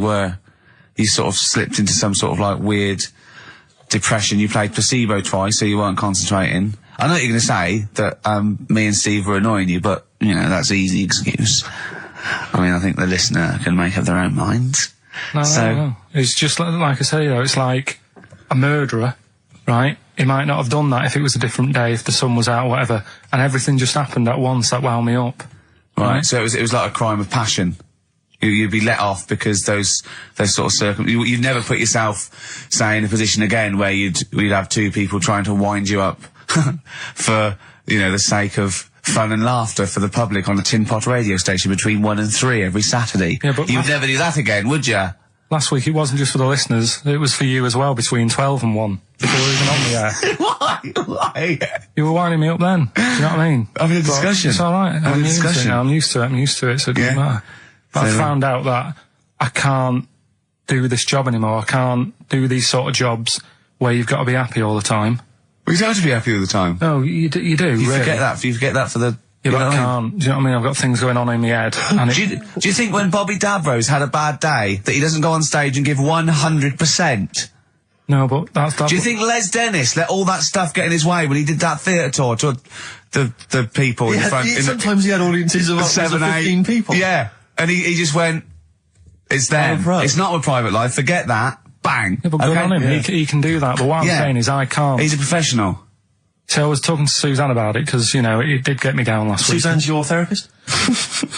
Minder. Yeah. Saying to her, I can't do this sort of job. Normally what I do in the week, I'm tucked away in a studio. If I'm annoyed, no one knows about it. I get my head down, I get on with it. Right, do you tell him? Go on, next. You know what I mean? Next. Right, but what's your point here? So every Saturday you've got to come here, you've got to be happy, we've got to go, oh, Karl, are you alright? Oh, you're right, your hair looks nice. No, but you know what I mean? That's the first time, innit? Normally people listening go, he's a happy fella, do you know what I mean? They never think you're a happy fella, Karl. Well. They've never heard you laugh. No one has ever... seriously, we get emails all the time, no one's ever heard you laugh. Yeah, but I'm still happy, you don't have to... Well, are you? Yeah. You don't look happy. But anyway, that's the problem with this job. And, I was thinking about it, if do you know, like, if you're a doctor... Sure. And you're on a plane and something happens... Yeah. Even though you're on holiday, Yeah. You might have to save someone's life just because you can. Next. And I'd be thinking, I'll keep quiet. Sure. I love that. Yeah. See, that's one of the reasons why you didn't actually qualify. As a surgeon. I mean, you can still do your consultancy stuff. Oh, sure, But, you know, you don't actually want the knife in your hand anymore. Brilliant. So you're giving this up, are you? Sorry, and how is a doctor on a plane comparable to this? Because that is just the same situation. Do you know what I mean? He's Yeah, probably got exactly in his the head, same. he's shut off, he's ready for his holiday. He's going to Hastings for a night. Someone, you know, has a little bit of tummy trouble or a heart attack or whatever. Yeah. And is he a doctor on the plane? And he's like, Jeez, he's going I on can't believe holiday. it. Do you know what I mean? I've got to loosen his tie. Yeah. I can't do But what I that. don't understand, Karl, is you get paid to do this. It's not like we're forced. It's not like it's your holiday. You know that this is your job of work. This is paying for your new kitchen. Exactly. Yeah, but I've got the kitchen now. All It's right. done, innit? Right. So job- when you job done. stopping? When you're quitting. Well, you're finishing, aren't you, in a couple of weeks for a bit? No, so- about 4. Yeah, yeah. We about finish 4 on the weeks. 16th of August, yeah. But, you know, we're only going away for like 6 or 7 weeks again, aren't we? Well, you don't know, yeah, do you? Well, we'll give up if you give up. Tell your managing directors that. Well, that's a bit annoying, Why? because you've just passed the book, haven't you? I haven't passed the buck. This is 3-way. You know, you get your name in heat. You're in the title now. It's Ricky Gervais, Steve Merchant, and Karl Pilkington. And now you want to go, I don't want to do it anymore. Karl, I Think don't know about whether it. Think I don't know about whether it. you've noticed, but we don't provide anything on this show. So if you leave, we have to go. Well, let's put a song on. Now then. just think, don't be so selfish. Don't be so selfish. Yeah. We need you. We've got nothing. Think of the... Molly's Chambers, Kings of Leon. Brilliant. On XFM 104.9. So I'm not going to put pressure on you, Karl. I know you're scared of me saying this, right? But I'll tell you what we do, right? We're stopping this show on the 16th of August. We're going to film the Office specials, okay? And we'd be coming back, I don't know, August, September, middle October. Mm-hmm. If Karl does. Yeah. No, I know that's pressure, but that's it. I think this is a 3-way show. So you don't have to do it. What should we do? Because I know we've been approached by a couple of others. What would you do? We've been approached by obviously better radio stations. I mean, if you're a listener, just think of any of the radio stations you prefer to listen to. That's some of the ones that have offered us gigs. So we could toy with those. Or we stay and we see this through and we get XFM on the map. We get a few sounders I next know, year. Rick, that I know you've had a passion since you started working at XFM to get the listeners into double figures. I know that's been one of your ambitions, and I think it would be a shame to give up so soon because you've done so much hard work. Yeah. That's for you to think about. So we've got we've got 4 weeks left. And that might be 4 weeks forever and never coming back, or 4 weeks for like an 8-week period. And that's for you to think about. So think if you enjoy the next 4 weeks, Karl. Yeah, but like I said to you though, the reason I did this was to get that kitchen, right? Now, Brilliant. as we speak now, right? Builder's in the flat. He's been annoying me. Of course he has. Of course he has. What's he been doing? When he turned up on Monday, right? Yeah. Wanders in, and the first thing he says to me is, said, the pub across the road, is it any good? I said, well, it doesn't matter, does it? You're working on the kitchen. Think of saying that to a builder. Probably making conversation. Probably meant, do they do a toasted sandwich? Because I've got a half-hour lunch break, not an hour, like Karl Pilkington. So I'll probably then get a nice, cheese and tomato sandwich. Is that genuinely what you said to him? Yeah. The first thing you Yeah, said so to him? Suzanne had to go at me saying, why have you said that? He hasn't even started on it yet. I cannot believe that. You're unbelievable, Karl. And you say it's us that are rude, crass, I wasn't being thoughtless. rude. I just was letting him know. Do you know what I mean? I know what He they're up knows to. what he was there for. He had it down on his little docket. Do the kitchen this week. Yeah. He didn't come there and go, what did I come out for? Was it to go to the pub for a week? Why am I wearing these overalls? Yeah. Who's the little bald mank twat insulting me? Let me just check. Let me call the head office. I wasn't having a go though. I mean, they should have finished it yesterday, and they're there now, right, Yeah. on their own. And what annoyed me is they turned up late today. Hold on, Karl. I've just realised something. They're probably listening to the radio. This, I assume, tuned to XFM, isn't it, in your kitchen? Yeah, but they don't know it's me, do they? Do you know what I mean? No. They'd go, he's got a whiny mank voice as well. So's the bloke who owns this place.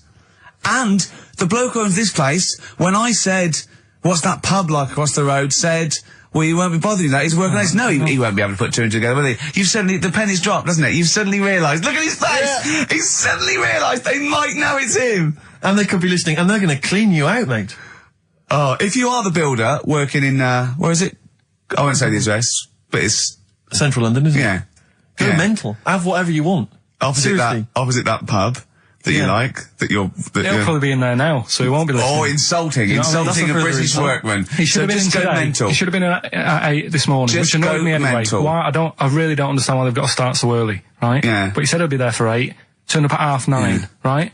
Wanders in, and what annoys me is, he could have left all this downstairs. He had a paper under his arm, Yeah. one of those crossword books, and a pot noodle.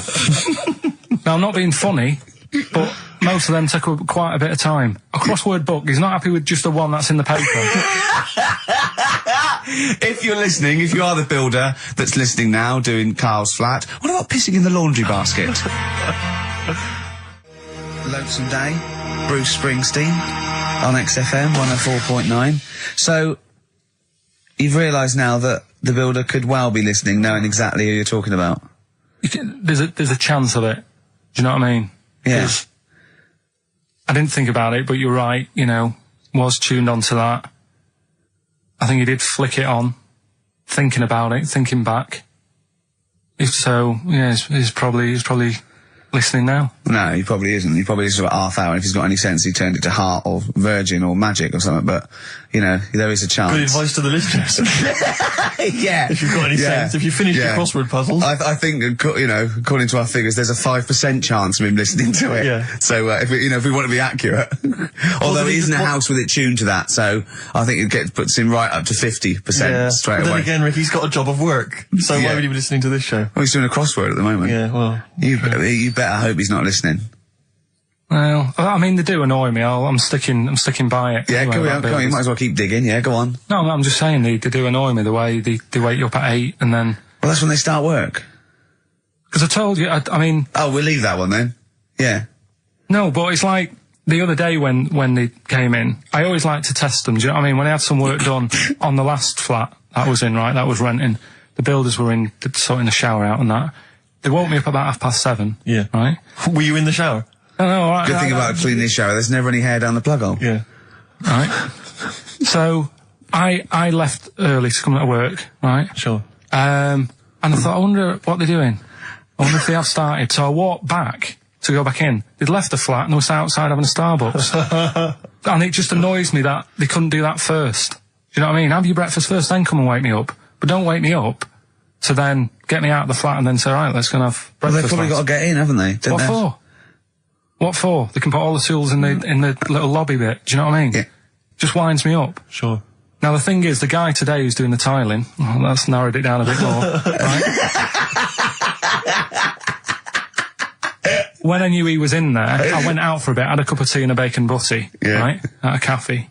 And I went back and I was really quiet, put my key in the door and opened it really quick to see what he'd be doing. And he had actually started work, so fair play to him. What if he'd just been exfoliating himself naked on the kitchen floor? Yeah. I'd say, right, caught you. Don't use my exfoliate. Yeah. So, Yeah. Go through if you're listening, go through the wardrobes upstairs. Go through the wardrobe, get some stuff, They yeah. won't get anything. I've put everything in places where they wouldn't think of looking. For jewellery and stuff. So you're thinking that Where have you put the jewellery? I'm not saying. Go on. So you're thinking that they're going to thieve from you as well? Okay, so if you're listening, they have a route, don't don't think about the obvious places when you're looking for the jewellery. No.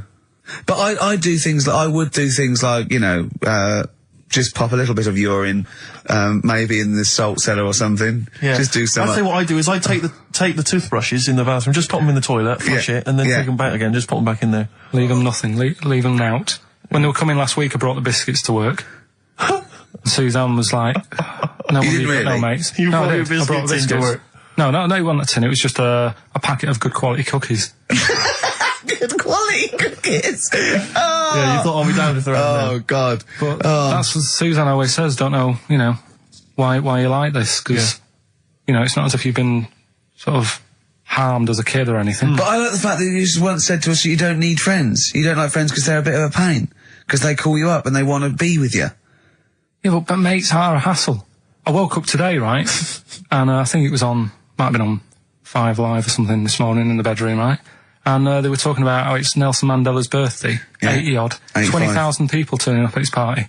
I thought, I'm glad I'm not in. I couldn't be doing with that. 20,000 people. Think of the carpet afterwards. I mean, a good percentage of them were putting out fag butts on his carpet. After Tommy Walsh and Charlie Dimmock, what's her name? the lovely patio and the water feature. He's gonna come back and he's gonna go, oh, it's ruined. And what's he doing for his birthday? Karaoke? Chinese meal? Bit of karaoke? I wonder what Nelson Mandela's birthday party is like. Big cake. Bit of an enormous cake. Yeah. The Spice Girls jumping out. Yeah, the Spice Girls, isn't it? Well, everyone. I don't know. Yeah. We are the only three people that hasn't met him. I thought everyone's file would have been in the cake. Yeah, yeah. Just in case, you never know. And if Winnie calls, I'm not here. Have you not invited her? No, of course no, definitely not. Poor Nelson. Happy birthday. How old is he? 85. Oh, well done. No, God bless him. God bless him.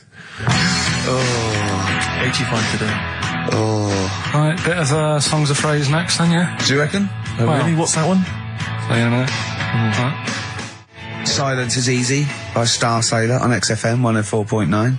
Sorry, just suddenly struck me something. I don't know if I mentioned it before. You mentioned you tried to catch your guy out when you came back once. You opened the door really quickly to see what he was up to. Did I ever tell you when I was at university? Now I'm very tall and I've got enormous feet.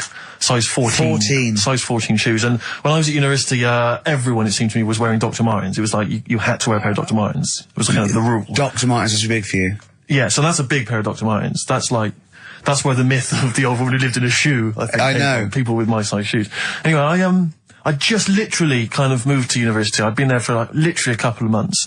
And obviously in that first period, you're quite keen to kind of, reinvent yourself, strike yourself, try and give an impression of perhaps being quite sophisticated, worldly, cool, all those things that, you've left behind all your childhood friends, so you're trying to, develop something. But you didn't bother, you didn't? What, sorry? You didn't bother? No, I was working hard on it, and I was kind of, I was doing alright, and I had a tie-dye shirt, I was looking good. And, so I was trying, working hard to try and seem kind of cool and not freakish. And I came back from studies once, and I came in, and there was a little old cleaning lady that kind of would always come in every day and clean up our halls of residence. And I came back, and my door of my room was open, and there was like a little huddle of people just peering in, right? And I thought, this is odd, that my door's open and I'm not in there, and there's people staring in the door. And I looked in, and the little cleaning lady had my Dr. Martens on and was clumping around. Making them all laugh. Making them all laugh, doing an impression of me. That's amazing. Imagine that. Imagine the psychological scars that has. I know that she's more popular than you. Yeah, exactly. And they go, come on, Maud, let's go to the JCR. Exactly. And they carry her down. They go, drink. And she goes to, Steve, you better have that spotless by the time I come back. You go, all right, I will. All right. But what I like is the fact that I'm sure that's not part of the cleaner's code. The cleaner's code is you don't have the keys to everyone's room so you can go through their belongings and play practical jokes. I mean, surely it's a kind of, there's a trust. She must have looked like a wall bracket with I went bowling with him once the first time, and we went bowling at this place. Where was it? I mean, Finsbury Park. And I'd never been before. And he goes, you got to wear special shoes. I went, all right. He went, so. He goes, have you got size 14? And she went, yeah, I've got one pair. And she put them on the table, and they look like crusty. Honestly, honestly, it looked like, it was, I just started laughing because they're so long and thin anyway, and they're multicoloured, aren't they? They're two colours, and it looked like Krusty the Clown's feet. And then this teacher just went, all right, 14, that is big, isn't it? It is a huge size shoe. You're right, yeah. And it was just the one cleaner in them. Just the one, sadly. She did have loads of kids eventually and brought them up in there. Well, we got songs of phrase, haven't we? Songs of phrase then. Okay, let's just have a look at the prizes. And just remind us again what exactly songs of phrase is, because I know a lot of people put it out of their mind week by week. It's a phrase that's, been said on the show a few times, right? I mean, you remember classics, like, what was We had hairy Chinese kid. Yeah, there's this hairy Chinese kid. Stop squeezing my head. Karl, you're an idiot. Karl, you're an idiot. Some classic phrases. Classic phrases. And so you use various old-time songs and you put them all together, and that spells out the phrase. Before we play that, let me tell you now, you can win. Look forward to this. What's this? The new album from the Star Spangles. That's called Bazooka. Is that out, was it? Never heard of it. Where's Bazooka? Never heard of it. The best summer holiday album in the world ever. You've got the treats on there include the Fast Food Rockers and Laz Ketchup. Yeah, I'm waiting for their second single because I don't know what that's going to be about. Sure. Is it going to be a bit more fast food? Maybe like Pret a Manger? Yeah. Yeah, lovely. This is very good. Yeah, 2 disc set, the best of David Bowie. Inspiral Carpet's the best of them. Still don't know how they string that over 3 seasons. No idea. Bowie's is one. Yeah. We mentioned it last week, the American Song Poem Anthology. That's kind of a kooky collection of songs. And we've also got a couple of DVDs here. Stephen King's Rose Red. I've never heard of it. Straight to video. Yeah, made for television. Yeah. Will never be seen at the cinema. And I'm sure there's a lot of nerdlingers listening, so they will be loving Richard Dean Anderson in Stargate SG-1. Yeah. Free inside, there's a collector's card, plus you can win some exclusive memorabilia. Brilliant. So I think a pair of their... Right, all you've got to do is listen to these, 13 songs, probably, to a well-known stupid phrase. It's only seven different songs, right? Well, just get the most you can. Just be rough. Artist or song, it'd do, right? And the phrase is about me dad nicking from telephone boxes. Right. You got to give them a clue because they've got to know what they're listening for. It's hard enough when you know. Daddy's never going to stop robbing from telephone box. Is that it? Yeah. So what are these songs then? Go on It doesn't matter that some people don't know what that's about, do they? Doesn't matter. No, they don't. Well, your father's a thief. Email only. ricky.gervais@xfm.co.uk. Let's hear it. All right. From...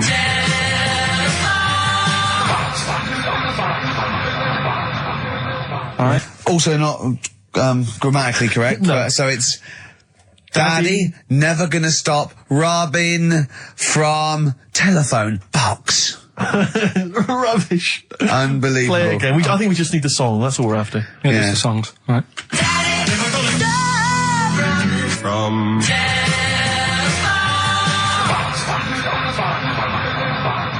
Just again. Well, this is a desperate feature, It isn't it? really is awful. From... See, Rick, if we took more of an interest in this show, we'd have come in, listened to that, We'd and have said said we're not no gonna play way. it. We'd have said no way. I don't we're care doing how long that. you spent on it. We've got a reputation. Yeah. We've won awards. We've won major awards. We're not putting that tat out. But Yeah, no. You know, that's what. But we're just giving the listener what they're used to. exactly. So I think more fool them for listening. Ricky.gervais@xfm.co.uk. Eminem, Business on XFM 104.9. Karl, can I ask, because after last week's show, when you had your breakdown, you went off to Hastings with your girlfriend, stroke carer, Suzanne. Now, what does she... Because whenever we meet Suzanne, we bumped into Suzanne recently at the BBC, Ricky and I. She's always very nice to us, very polite. We have a nice little chat. But I'm always wondering, what is it that she thinks of us, really? You know, because I'm assuming you immediately go home and whinge. So, but they tortured me. You saw they tortured me on air. Now, what does she make of us? Did she listen to the show last week? Yeah, she did. Yeah, she knew I was annoyed. Right. So she sort of gave me a look like, you know what I mean, like that because we went to Hastings. That wasn't because you had like Marmite or something over your face. No, it was like, so we didn't talk for a bit. I just was like, getting over it, thinking I'm sick of this. Yeah. Right. Is the new kitchen really worth it and all that? I phoned him up, left a message after the show. I said, "You seemed a bit quiet when you left. I just want to make sure it wasn't anything I said." Well, no one. You still doing your Samaritans work? yeah. And did it ring or did you just ignore it? Let it go to answer machine. I think I turned it off. I left it off, didn't I? Yeah. Just left it off all day. And But what does she make of us? Does she genuinely think? Does she not really like us? I think it's weird because there's no one who she doesn't really like, which annoys me. Because she says to me, I'm the opposite. Do you know what I mean? I'm like, oh, everybody annoys you. Yeah. And it's like, well, but that's my choice, right? Sure. And that's why I don't bother getting mates and that. Sure. Because it's just hassle. Yeah. Right? Yeah. But the problem is, sometimes me being like that affects stuff that she wants to do. So, if a mate... Like see her family and friends. Well, let's not say her family or friends, but say if one of her mates had a baby. Right. Right? Right. I mean, Naming no names. no. So this happened? Well, I've just got to watch what I'm doing, haven't I, now? So, The builder who knows you're slagging him off and saying he nicks stuff. Yeah. So, she's got a few mates who have had kids recently. Right. Yeah. So one of them had a kid. Yeah, go on. Right. And she wanted to go and see it. right? And she said, you can come with us. And I was like, you know what I feel about babies. Sure, you've seen one, you've seen them all. Yeah. They all look like Mel Smith. Why do I need to see another one? Yeah. Right? And she's like, yeah, but come and see it. You get on with them. Come and see them. And I was like, it's a long way away. Yeah. You know what I mean? That's probably narrowed it down again. Yeah. So, and that annoys her, because I can't be bothered. Do you know What I did mean? you say? Did you say, oh, no, I'm not coming to see him, I don't I'm like not him? going all the way to Swindon. What did she, did you, yeah, or Birmingham, or Cornwall. Yeah, well, you know who you are, if you had a baby, Yeah, sort of in the last, and Karl didn't show up. and Karl didn't show up, and Suzanne said, what the excuse did she say? You were working or busy or? Oh, well, to be fair, I was working, right? And they are nice people and stuff. Oh, now you're backtracking, because No, now, I'm just do saying, they listen? Yeah, Do they listen to the show? They might do. So you know they listen to the show. So once again, you've got an anecdote where the people who you've admitted to not liking to see their baby or care about them are listening to the show. No. Maybe it's, I don't know, maybe the builder's listening once They're again. nice people, I like them. Just like their baby. just sneeze in the chili pot. When the kid's older, I'll go and see them. Yeah. Just, you know what I mean? When it's got its own little character. As a baby, it could be any baby. Do you know what I mean? It's got nothing to offer me. I know what you mean. It could be a toy baby. But you know what I mean? It could be a bag of sugar. No, I know what you mean, yeah. Yeah. When it can start talking and, you know. And lend Play you around money. with it. Yeah. Yeah. Got good toys and stuff. It's well worth going, but at the moment, Yeah, nothing. I'll see it when it's about He 6. goes, oh, you want to go? Yeah, brilliant. Put it to bed. Let's have a game of Scrabble. Yeah. Do you know what I mean? Yeah. But yeah, that's what we were talking about on our way to Hastings last week. For me, that's where I went to chill after the. And that's where you decided you couldn't give 100% to the public if you weren't having a good day, like me and Steve do. Come rain or shine on a tin pot radio station that really doesn't, keep me in frappuccinos these days. But we'll say once again on air, this is official, and this is not to put pressure on you, that me and Steve are going away for a couple of months on the 16th of August to do the office special, and if Karl doesn't come back, nor will we, because I see it as a three-way thing, and that's the truth. Rick, you've said that a couple of times now, as though you're expecting a flood of emails and calls. Nothing. No, I'm just trying to get in pressure There's been nothing. because I know for a fact that they want us to come back, and I know. I think maybe not the listeners though. No, the listeners don't care. They don't care, Listeners no. couldn't give it. They don't care. Who stands in? Do you know what I mean? Incidentally, what frequency is Magic? It's 105.4. Worth checking out because I had a great. Heart is 106.2. I think. Virgin's 105. Bloody good station. What is that? 105.8. Yeah. Which is Well, check press good. for details, but Yeah. or watch some cable TV. There's some good stuff on. Yeah, Kisses 100. That's easy to remember. There's a new Ride album out, gentlemen. I think you're probably quite excited. It's London's Heart 106.2. It's released on the 4th of August, and it's all the BBC sessions, all the stuff that Ride did over the years for Virgin 105.8 for BBC, and this is one of them. It's called Time Over Time. I think it was from the album Going Blank Again. It's very good. Play it, Karl. I play that for Pippa, who requested some Ride. That's from a new compilation called Waves, and it's the BBC recordings that Ride made during the 90s, and I think that was originally recorded for BBC Radio 1. That's a good station. Radio Bloody 1. good station. That's a good station if they're interested. Radio 1. So one of the. I think they pay quite well as well. Well, I enjoyed working for them. I know we used to work for them for a period of time. Until we got fired for slagging off. Simon Mayo. I think it was Simon Mayo. Yeah. Do you remember that? I can't quite remember it. Well, we used to do this thing, Mary and Hobbs at night, and we were getting a bit busy, and so we were constantly handing in shoddier and shoddier work. Right, we used to hand it like that and hand it to them. A theme there. A theme, I know, yeah. And to the point where they kept going, like every other week they go, we couldn't put it out. Why? Well, because it was the most offensive, or it was inaudible, or it was twaddle, or you didn't record it. There was things like that. Yeah. And then I think the straw that broke the camel's back was Simon Mayo had just broken the Guinness World Record for DJing. And we were going, oh, that's brilliant, yeah, in an air-conditioned studio with loads of scrotes getting cappuccinos for him. That's not work. Our dad used to build walls, that's work, not sitting down.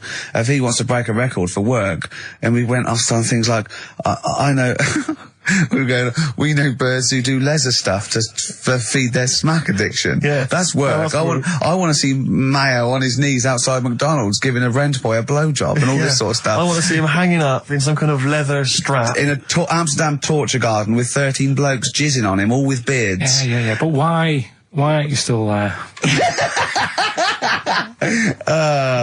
Oh dear. Happy days. I think the producer at the time said, we can't. I said, why not? I said, we're not saying he did it. We're saying we'd like to see him do it. Yeah. Right? And she went, oh, he's a Christian. All the more reason. Well, we were talking earlier about friends. You say you don't like making new friends, do you? You're kind of repulsed by the idea of new friends because it's too much responsibility. They might phone you up, they might ask you for a favour, they might need a shoulder to cry on. You don't want any of that responsibility, any of that concern.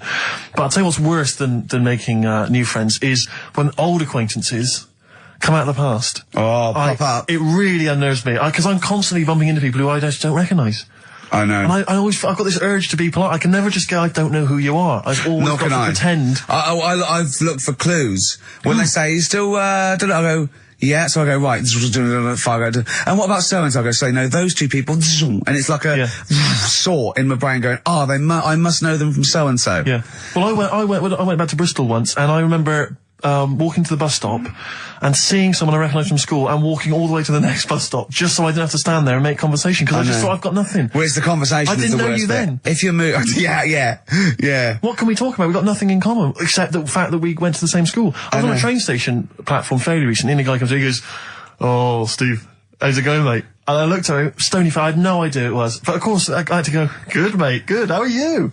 How are you?" And you know, I had a newspaper and I kept looking at the newspaper thinking, every time I look at this newspaper, it's a clue for you to just walk away. God. But he never took the clue. So it was kind of, I'd say, "Oh, yeah, not bad. Read the paper and he'd go, "Oh, where are you living at the moment?" So I'd tell him and he'd say, yeah. And I'd look at the paper again. "Oh, do you still know, But that's the way, when you know they are, it's just as bad, because they go, "Oh, we should have a drink sometime," and you want to go, "I'll be honest, look, if I'd wanted to get in touch with you, I had loads of opportunities." Exactly. I've had every day, from now right back to the last 15 years, I could have made contact. I didn't. Exactly. It's easy. Take that as a clue. Yeah, I mean, if you are listening to this and you perhaps know me from school or university, you're thinking of getting in touch, do not bother. Ditto. I do not need your friends. I've got enough friends. Better ones. Better friends. I've got a number of better friends that I prefer. The reason I have not kept in touch is because I don't really like you. You've moved onwards and upwards. Moved on. I know people now, the likes of which have won major awards on television. Gervais, to name but one. He's happy. See, he's sat right here next to me now. That's all the friendship a man needs. If you have won 4 BAFTAs, then give me a bell. If you have not, kindly stay in your little underneath your particular rock, because we're not interested. We have kept you out of our lives for a reason. I did not accidentally lose your number.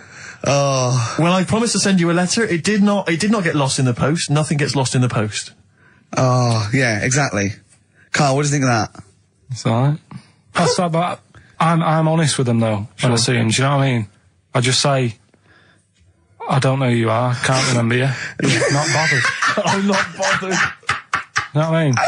Oh, that is genius. Anyway, Bit of Darkness. Oh, well, I've got to play this. Now, be warned, this is a rock ballad off the new Darkness album. I love the album, and it's a bit cheeky playing this because it's got shades of Def Leppard, right?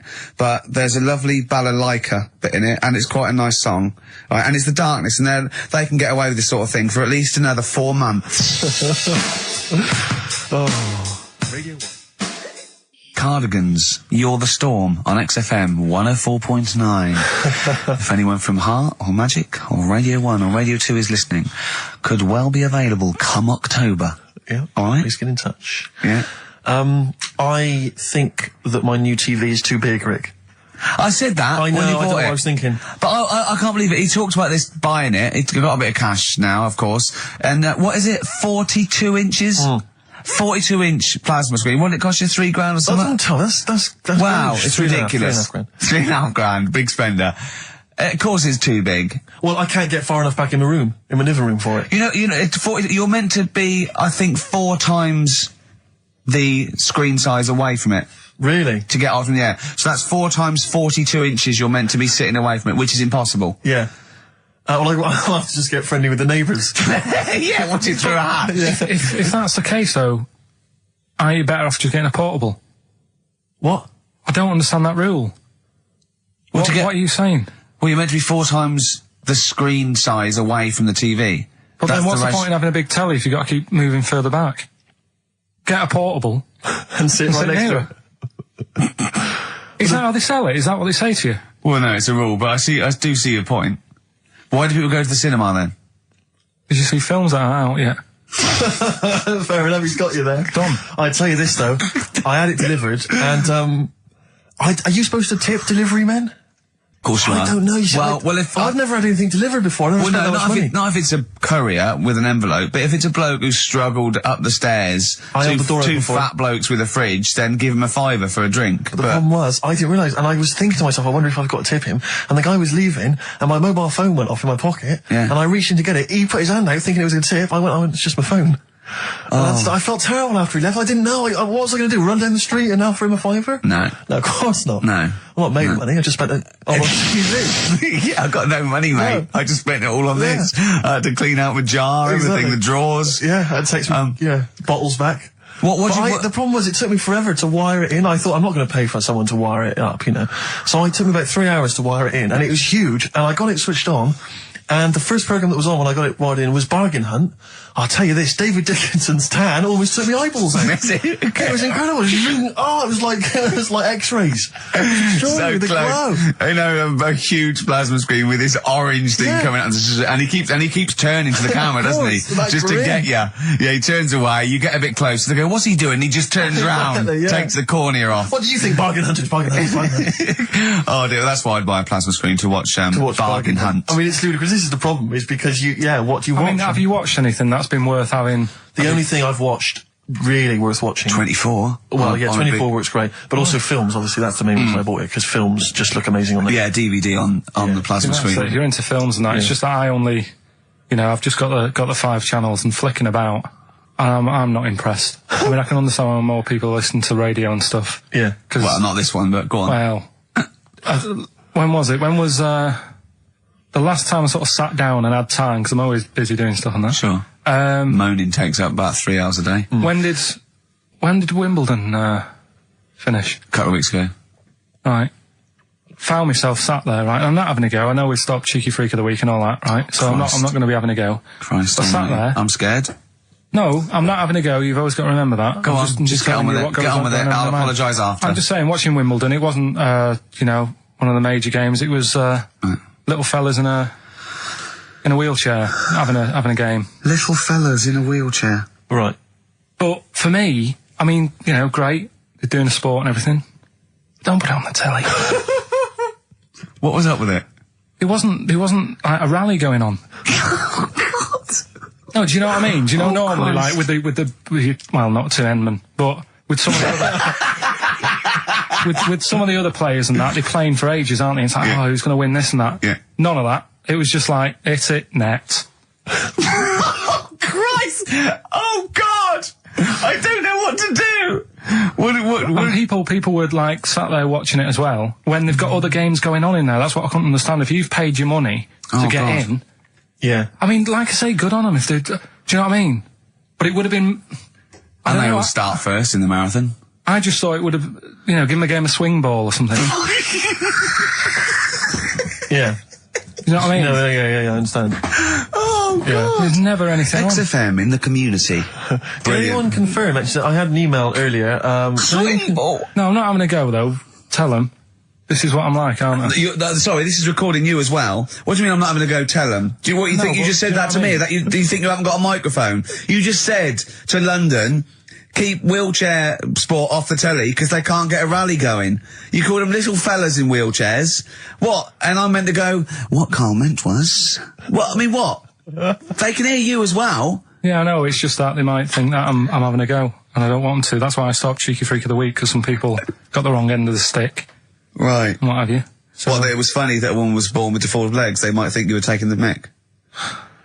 So anyway, I just was wondering if anyone could confirm. We had an email earlier, I forget who sent it in, but thanks very much indeed for it. They said that the Paralympics began this week, and apparently during the opening show, the entertainment was provided by Riverdance. Now, I don't know. I don't know if that. I can neither confirm nor deny that, but it does seem rather tactless. Let's play a tune. Ricky Gervais, Gervais. Don't put my name to this last link. Don't put my name to this last link. Ricky.Gervais, xfm.co.uk. Oh. Magic, Virgin, if you're listening, we are available probably sooner than we thought. Making plans for Nigel. XTC on XFM 104.9. Well, you seem a little bit happier now. Oh, yeah. It was all right. I'm a bit worried. Like I say, the last thing that we just talked about, I don't want people thinking, we're having a go at anyone, because it does do me head in. Because I'm the one who always has to deal with it as well when people do. What? We're just having a chat about tennis and stuff. Yeah, the little fellas in the wheelchair, as you put it. Yeah, what are you worried about? Just that they think we're having a go and that, because sometimes I do have to take calls and deal with all this stuff, right? You don't see that. You don't see the hassle I have to go through. No, but I don't often say things where I'm likely to get a complaint from someone. But I'm just saying it wasn't meant to be taken badly, do you know what I mean? You're allowed to say you thought that the quality of tennis, because they were confined to a wheelchair, was poorer than, say, Sampras versus Agassi. I don't think that's in question. It wasn't as good a game of tennis. That's what all you were saying. You weren't saying they shouldn't play or... Wreck the grass. It's a right mess. Well, stop while you're I'm just saying as well. I can confirm, incidentally, we've had several emails, I can confirm that Riverdance opened the Paralympics in Dublin recently. So I'm sure that was very good, very entertaining. Leave it then. Yeah, no, I'm sure it was entertaining. They're very good. Who was it that thought? Was it Jimmy that thought it was short for Paraplegic Olympics? Really? I've no idea. Yeah, it's Parallel Olympics, isn't it? It's yeah. Right. But as we pointed out, that would be pretty much blow football. Yeah. There wouldn't be many sports in the Paraplegic Olympics. It stands for Parallel Olympics. I'm educating, Karl. Don't let me like that. I'm educating. I'm not saying funny little fellas in wheelchairs playing up the grass. What? I'm always educating. I'm always telling you about stuff that I learn about and that. That you get off-handed over, and it's about a monkey who became king. No. No? Have you got monkey news this week? Got a little bit of monkey news coming up. What does he do? Drive to Spain, rob a bank, or get married? No, we're done all them, aren't we? We have done all them. Yeah, it's a good one. It's a good one. And in fact, it's a bit related to what we've been talking about in a way. Oh, God. That's good. Okay. Last week, after your nervous breakdown, you went to Hastings. Yeah. Can I ask, why the hell did you go to Hastings? It's so arbitrary. What do you mean? Why go to Hastings? You lost him on arbitrary. Why did you choose that above all other places within... It's amazing, isn't it? You look at his face when you say a word that, he doesn't understand, and it just goes dead. It's like when your computer freezes. Yeah, it is like that, yeah. Is there an equivalent to Control-Alt-Delete when Karl just doesn't understand? So we have to press, knob, bollock, finger up arse. It takes him out of his sort of stupid, doesn't it? Now, that's three things to press, but you've only got two hands, so... Wow. Yeah, oh God, what would I do? I'd have, hold on, so I could have the thumb of my right hand, pop that up his arse. I'd have probably my index finger of my left hand on his knob. How would I press his testicles? What would I use? I'd have to use some other part. Shall we try it? Yeah, let's go around there. Let's about. Look, come on. What? Sit down. It's time you had a little kiss. You've done so well. I've already had a little, What happened, Karl? He loves it. I'm just going to give you a little kiss. Just for the webcam. Right, hurry up then. All right, on the lips. No. Oh, come on. Oh, God. I love it because he hates it so much. You wouldn't get that radio on. But it means I could have kissed Chris Moyles. What? I could have kissed Chris Moyles on Radio 1. Milesy. Give Milesy a little kiss for all his good work. Do you enjoy that? Yeah, it's good, yeah. What happened to Chris Moyles' show? Is he not on anymore? On TV? Yeah. No. Turns out he was too fat and talentless. Do you want to tell us about Hastings? Where did that come from? Eh? What? Yeah, Hastings. Yeah. It's alright, yeah. What's there? Not much. It's just one of them Is there places. Yeah, it's good. I think that's what's good about it. Nobody knows, right? Because last weekend it was roasting and you saw pictures of Brighton and it was heaving. Yeah. Right? Hastings, hardly anyone there. And yeah, it's got a nice little beach. Yeah. Sand? Sandy No, beach? pebbles. Well, that's alright, isn't it? You don't want the sand. Why does he want sand? Of course he wants It's a little bit, doesn't it? It's a murder building a sandcastle. No, you just sit Yeah, there. you can't walk on pebbles, can you? It's, you know, well, it's all kind of, it's sort of a bit, you know, dodgy underfoot. It's all right. The only annoying thing is, right, it's one of them places that it's great to visit for a day. Yeah. But I wonder how people who live there get by. Why? Because all the shops are like them things that you go in and it's like a little pebble with a pebble stuck on the top and it says Hastings on it. So every shop does that.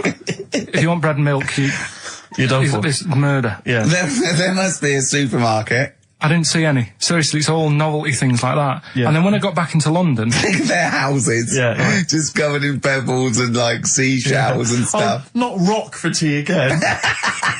Well, the funny thing is, right, it's the first time I sort of noticed somewhere like that when you go, what do you do if you just want some Brillo pads or whatever? I'm walking in London. Never concerned me that. Never needed Brillo pads in my life. No, but you know what I mean, the sort of things that it's a bit tricky to find, but in London, you've got the coverage. Yeah. Now, the weird thing is, I was walking home from, had a drink the other night, right? Walking down the road, and there was a shop that just sold, in London, chess pieces. Yeah. Is that the one on Great Portland Street?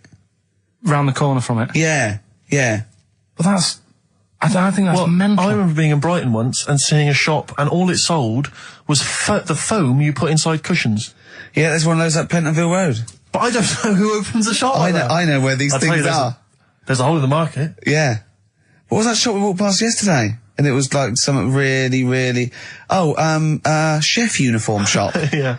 It's Dundee Street. Yeah. I'll tell you what, I opened a chef uniform. Mainly sort of check trousers and white hats. But there must be a lot of chefs around. I'm eating all the time. Someone's making the food. Yeah. The funny thing is, on the chess shop, right, they mustn't have been doing that well. And someone the bosses must have been sat there going, not really working this, is it? Yeah, right? people only buy one chess set in their life. Yes. Right. Yeah, but the funny thing is, on the door, it's just said, come in and browse. Which I thought was odd. Did you? No, it was shut. Right? but the funny thing is, right, so you can imagine them sat there going, oh, it's not doing that well. And it's changed. They've actually changed the name of the shop now. Yeah. And now it says chess and bridge. Right, they've had to expand. So they've opened it up a little bit. Yeah. Yeah. But still. What do you buy for bridge, if not I don't know. cards? I don't know. I don't know. I don't play bridge, but I don't know. I don't think you need a lot of stuff for bridge except a pack of cards. I remember going a table. when I was on three friends on holiday once in Devon, past a shop. I don't know if you ever need it. If you ever need an antique marionette, let me know. 'Cause I know where there's a shop. Okay, yeah. Antique marionettes. I know. Again, you only need one, unless But I you're a want to know collector. who goes into this business. Well, son, what are you doing? Going to university to do law, father. Well, there's a factory there that makes the little plastic bits that goes on the end of chair legs. Do you want to take it over from me? We're not ready, no. It's all set up. Yeah. It's all set up. Oh, God. All right, Dad, but just for a couple of years. Someone's got to make them. Someone's got know. to make the little plastic bits that go on the end of chairs. Well, if you make them, call us on the 123497734. Weird though, isn't it? Weird. Weird, though, isn't it? Right, listen, songs of phrase answers next. We'll go out of the Well, way. I'll tell you what, play it once more so that people have got a chance to actually enter. Hang on, If you keep can talking, be bothered. keep talking. Oh, I can't be Should be ready, Carl. This is terrible. Here we go.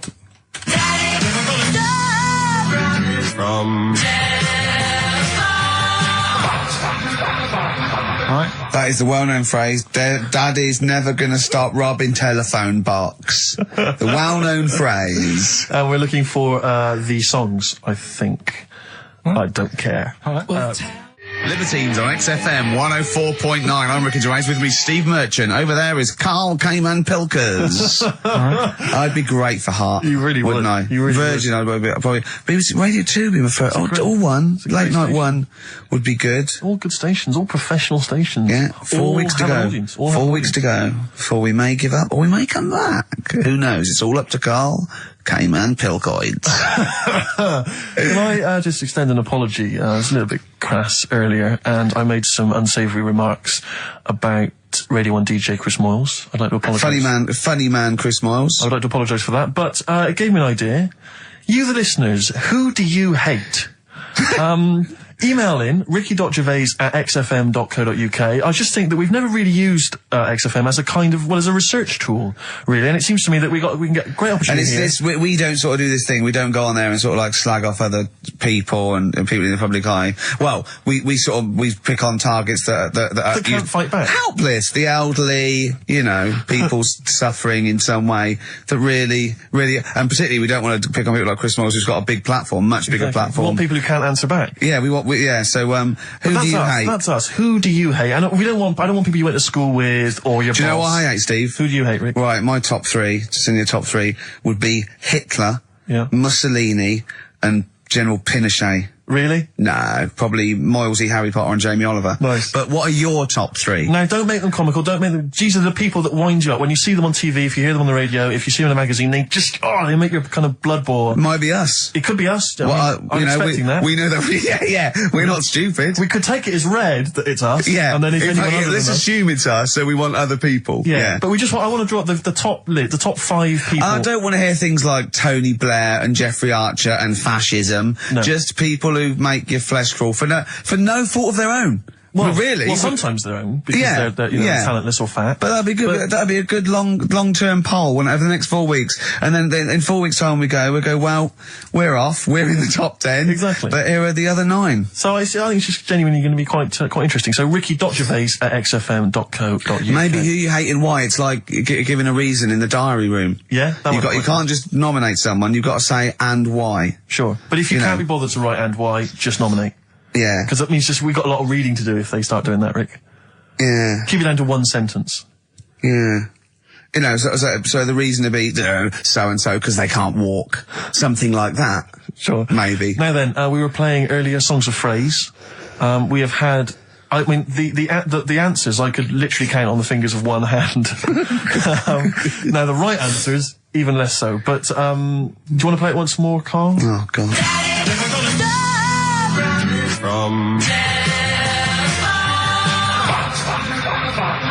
There was 7 songs in there. Right. Read them out, Colin. What are they?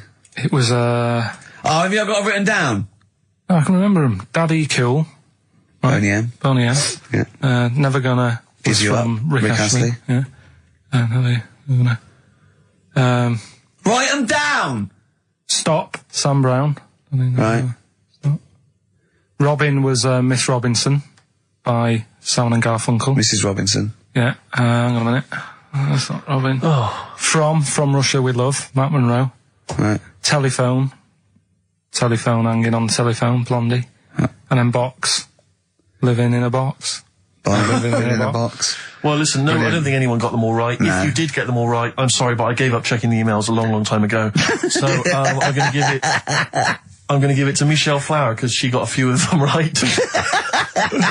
So well done. She got a lot right there, actually. Well done. Good, well done. She got 5 out of 7, so well done, Michelle. And you get all those great prizes. Incidentally, we mentioned that Stargate SG-1, I'm sure you look forward to that, Michelle. That features Richard Dean Anderson. Had a lot of emails, people saying, is that the same Richard Dean Anderson or Dickie Anders that used to email in and said he loved the show? What's happened to Dickie No, Anders? I've not heard from Dickie for ages. So, Dickie, if you're listening, Richard Anderson, if anyone knows Richard Anderson, what's happened to him? Well, I think we know his top 3. Yeah, exactly. So, Dickie Anders, if you're still out there, get in touch with Anders. It was also, Anders. I just was going to say, you're talking about people who annoy you and that. Yeah. Not many sort of celebrities annoy me because I think, well, some people like them. You know what I mean? Yeah. But things that affect me, like the builders. You're a philosopher. Go on. Builders annoy me, right? Sure. Yeah. And you could say that's a bit of stereotyping, but all the people who I've met who have been builders have always annoyed me, right? So that's because they've been working on your house in your space. I mean, that's like all the builders that have been round your flat making a noise when you're trying to get some sleep have annoyed you. Well, that. Brilliant. But also someone in the office in the week, right, who works here. Yeah. He's a good lad, named Lenny, right? It's called Lenny. He proposed to his missus using XFM. So like he popped in Zoe's show. Right, his girlfriend sat out there. She didn't know what was going on. She was asked to come in. Even she wasn't listening. She was out there. she probably had a Walkman on or something. Yeah. Well, just that. She was just to Jono. He had to fax Jono with the request. Dear Jono, I'm broadcasting from XFM at the moment. My girlfriend's listening to you. Oh, God. London's Hot 106.2. Great stuff. But it's just that thing of, like, abusing your position, I think, annoys me. Do you know what I mean? Yeah. Because I just was thinking, if he worked for a cab company, would he have done that over... That's one of my Do you know hates. what I mean? People who abuse. Do you know what I hate? Dictators who have just sort of like, they've got there by unfair means, now they're sort of like hurting the, like, little people and that. Really? Yeah, that's what I hate the most. Yeah. Do you know what I don't like? What? Famine. No, it winds me right up. Famine and disease. Oh, I get so annoyed with it. Tune from Wilco. This is called I'm the Man Who Loves You from their album Yankee Hotel Foxtrot. XFM 104.9. Who do you hate? Ricky.Gervais, xfm.co.uk. Alright. Fascists. Wilco from their album Yankee Hotel Foxtrot. And that's a song called I'm the Man Who Loves You, XFM 104.9. Ain't that brilliant? Van Dando, All My Life. Beautiful. On XFM 104.9. Well, that's nearly it. It's the big one. It's what people tune in for. They probably tune in about 10-2 these days. For Monkey News. With, Karl Pilkington. Can we hear the jingle? Only 4 to go. Oh, chimpanzee, that Monkey News. Right, this one's about it's been emailed into me. Right. I haven't really had time to check it out this week. No, you're joking. Been busy. Ooh, I hope it's not stupid. Goes back to 1908, and the person's saying it's a good story and that, and they're surprised I haven't picked up on it yet. Right. The Olympics, right? In 1908 in London. Apparently it was meant to happen in Italy, but it was cancelled. Don't know why. Right, and it happened in London. Anyway, 400 metres. Right, it was meant to... there was a fella who was going to do the run, right, and the favourite to win it was this Bulgarian guy, right? It was like a newcomer. Okay, these are a few things it cannot be. One, he injures himself, so a monkey steps in and wins. 2, he does a drugs test. It turns out that he is a monkey. So if it's either of those, right, I'm gonna go mad. So anyway, so the fella, right, this favourite, everyone's putting the money on him, thinking, yeah, he's going to do it. Is he hairy? Is this bloke hairy? So anyway, so the race happens. Yeah. And everybody's lined up, ready to run. And, everyone's saying, yeah, he's going to win, he's going to win. Then suddenly, a bit of murmuring going on, people going, oh, what's going on here? Right. He's eating a banana. And there's a fella in the lane next to him. Yeah. Right, he's going up, who's that? He doesn't look familiar. Oh, Christ, Karl. You go. Right, doesn't look familiar. Who's he? Weird. What's going on? What's going on? What's going on? Yeah, what is it? What is it? Or who is it? I mean, not what is it? So they go in. So they say, well, he might not be that any good. Do you know what I mean? He might not be good. He might. It's just a bit short, isn't he? matter. He's only 3'6", and he's hunched over on his knuckles. So I didn't realise it was fancy dress. yeah. So I don't think he's going to be any good. No. So the race starts. Oh, he's put his finger up his arse. That's weird for runners to do that before a race. It's weird, isn't it? Yeah. Race starts. Yeah. The fella that no one recognises wins it. People go, what's gone on here? Yeah, sure. Do you know what I mean? We had our money on the favourite. What's gone on? Who is this guy? Yeah. Anyway, he stood up there, right? He's looking well happy. Yeah. He's lifting the trophy and everything. Right. Long arms. That trophy's higher than... So anyway... He's only 3 foot, but the trophy's 9 foot in the air with those long arms. I'm suspicious. Go on. They had the picture in the paper the next day. Sure. And everyone's going, yeah, he was fast and everything, but quite hairy for a run. Oh, I'll tell you what. Come on. Quite hairy for a run. Because normally they shave themselves, don't they, to make them faster. And how did he manage it? It's really hairy and that. So anyway, he wins the stuff. He walks away with a cup. The people who are in charge of the running, or like the Olympic Committee, look further into it. Turns out it was a chimp. Right, keep talking. No, don't keep talking. Shut up. This is monkey news. If you can't handle the news... It's news from 1909 and I haven't heard about a chimp winning the Olympics. Right, be quiet. What happened there then? 400 metres, right? Now the thing is... talk shit. The only thing was, Ricky. it took so long for the Olympic Committee, right, to find out that it was a monkey. It was going manic. It went into loads of races. It was picking up loads of, like... Oh, shut up! Right? He became a celebrity. It was doing endorsements on TV. Don't talk shit. It said he managed to win the same race 4 years later in Athens because... How did he get to Athens? Well, it's a joke. They're winding you up, Karl. Weird. It's not weird. It's isn't it? right. I do not believe it. Well, that's okay. There's only 3 of them to go then. Right, because we're probably all leaving in 4 weeks' time, and that's the end, I've got to get onto a sort of mainstream radio station, because I don't think there's any other sort of tin pot place like this, is there? No. So I'm going to clear up my act a little bit. I've got an album from the Capital Radio Library, and it's the best punk album in the world ever. So if Cap's listening, I'm just going to show that I can do a mainstream. I'm going to play a classic song, and I'm going to announce it right and everything. So if you get a job on a decent station, you'll take me with you, will you? We're a pair. Brilliant. So okay, here we go. Right, if anyone's listening, just to show that I can do mainstream radio. Okay. Well, that's all. Okay. Well, you're getting nervous. Okay. Come on. Shall I get a mic and do it? It's all right. Okay. Well, that's about all there is time for today. You've been listening to Ricky Gervais with me, Stephen Merchant. Across the way, K-Man Pilkers. We're going all the way back now, a classic song from the late 1970s, and this is Devo with Mongoloid.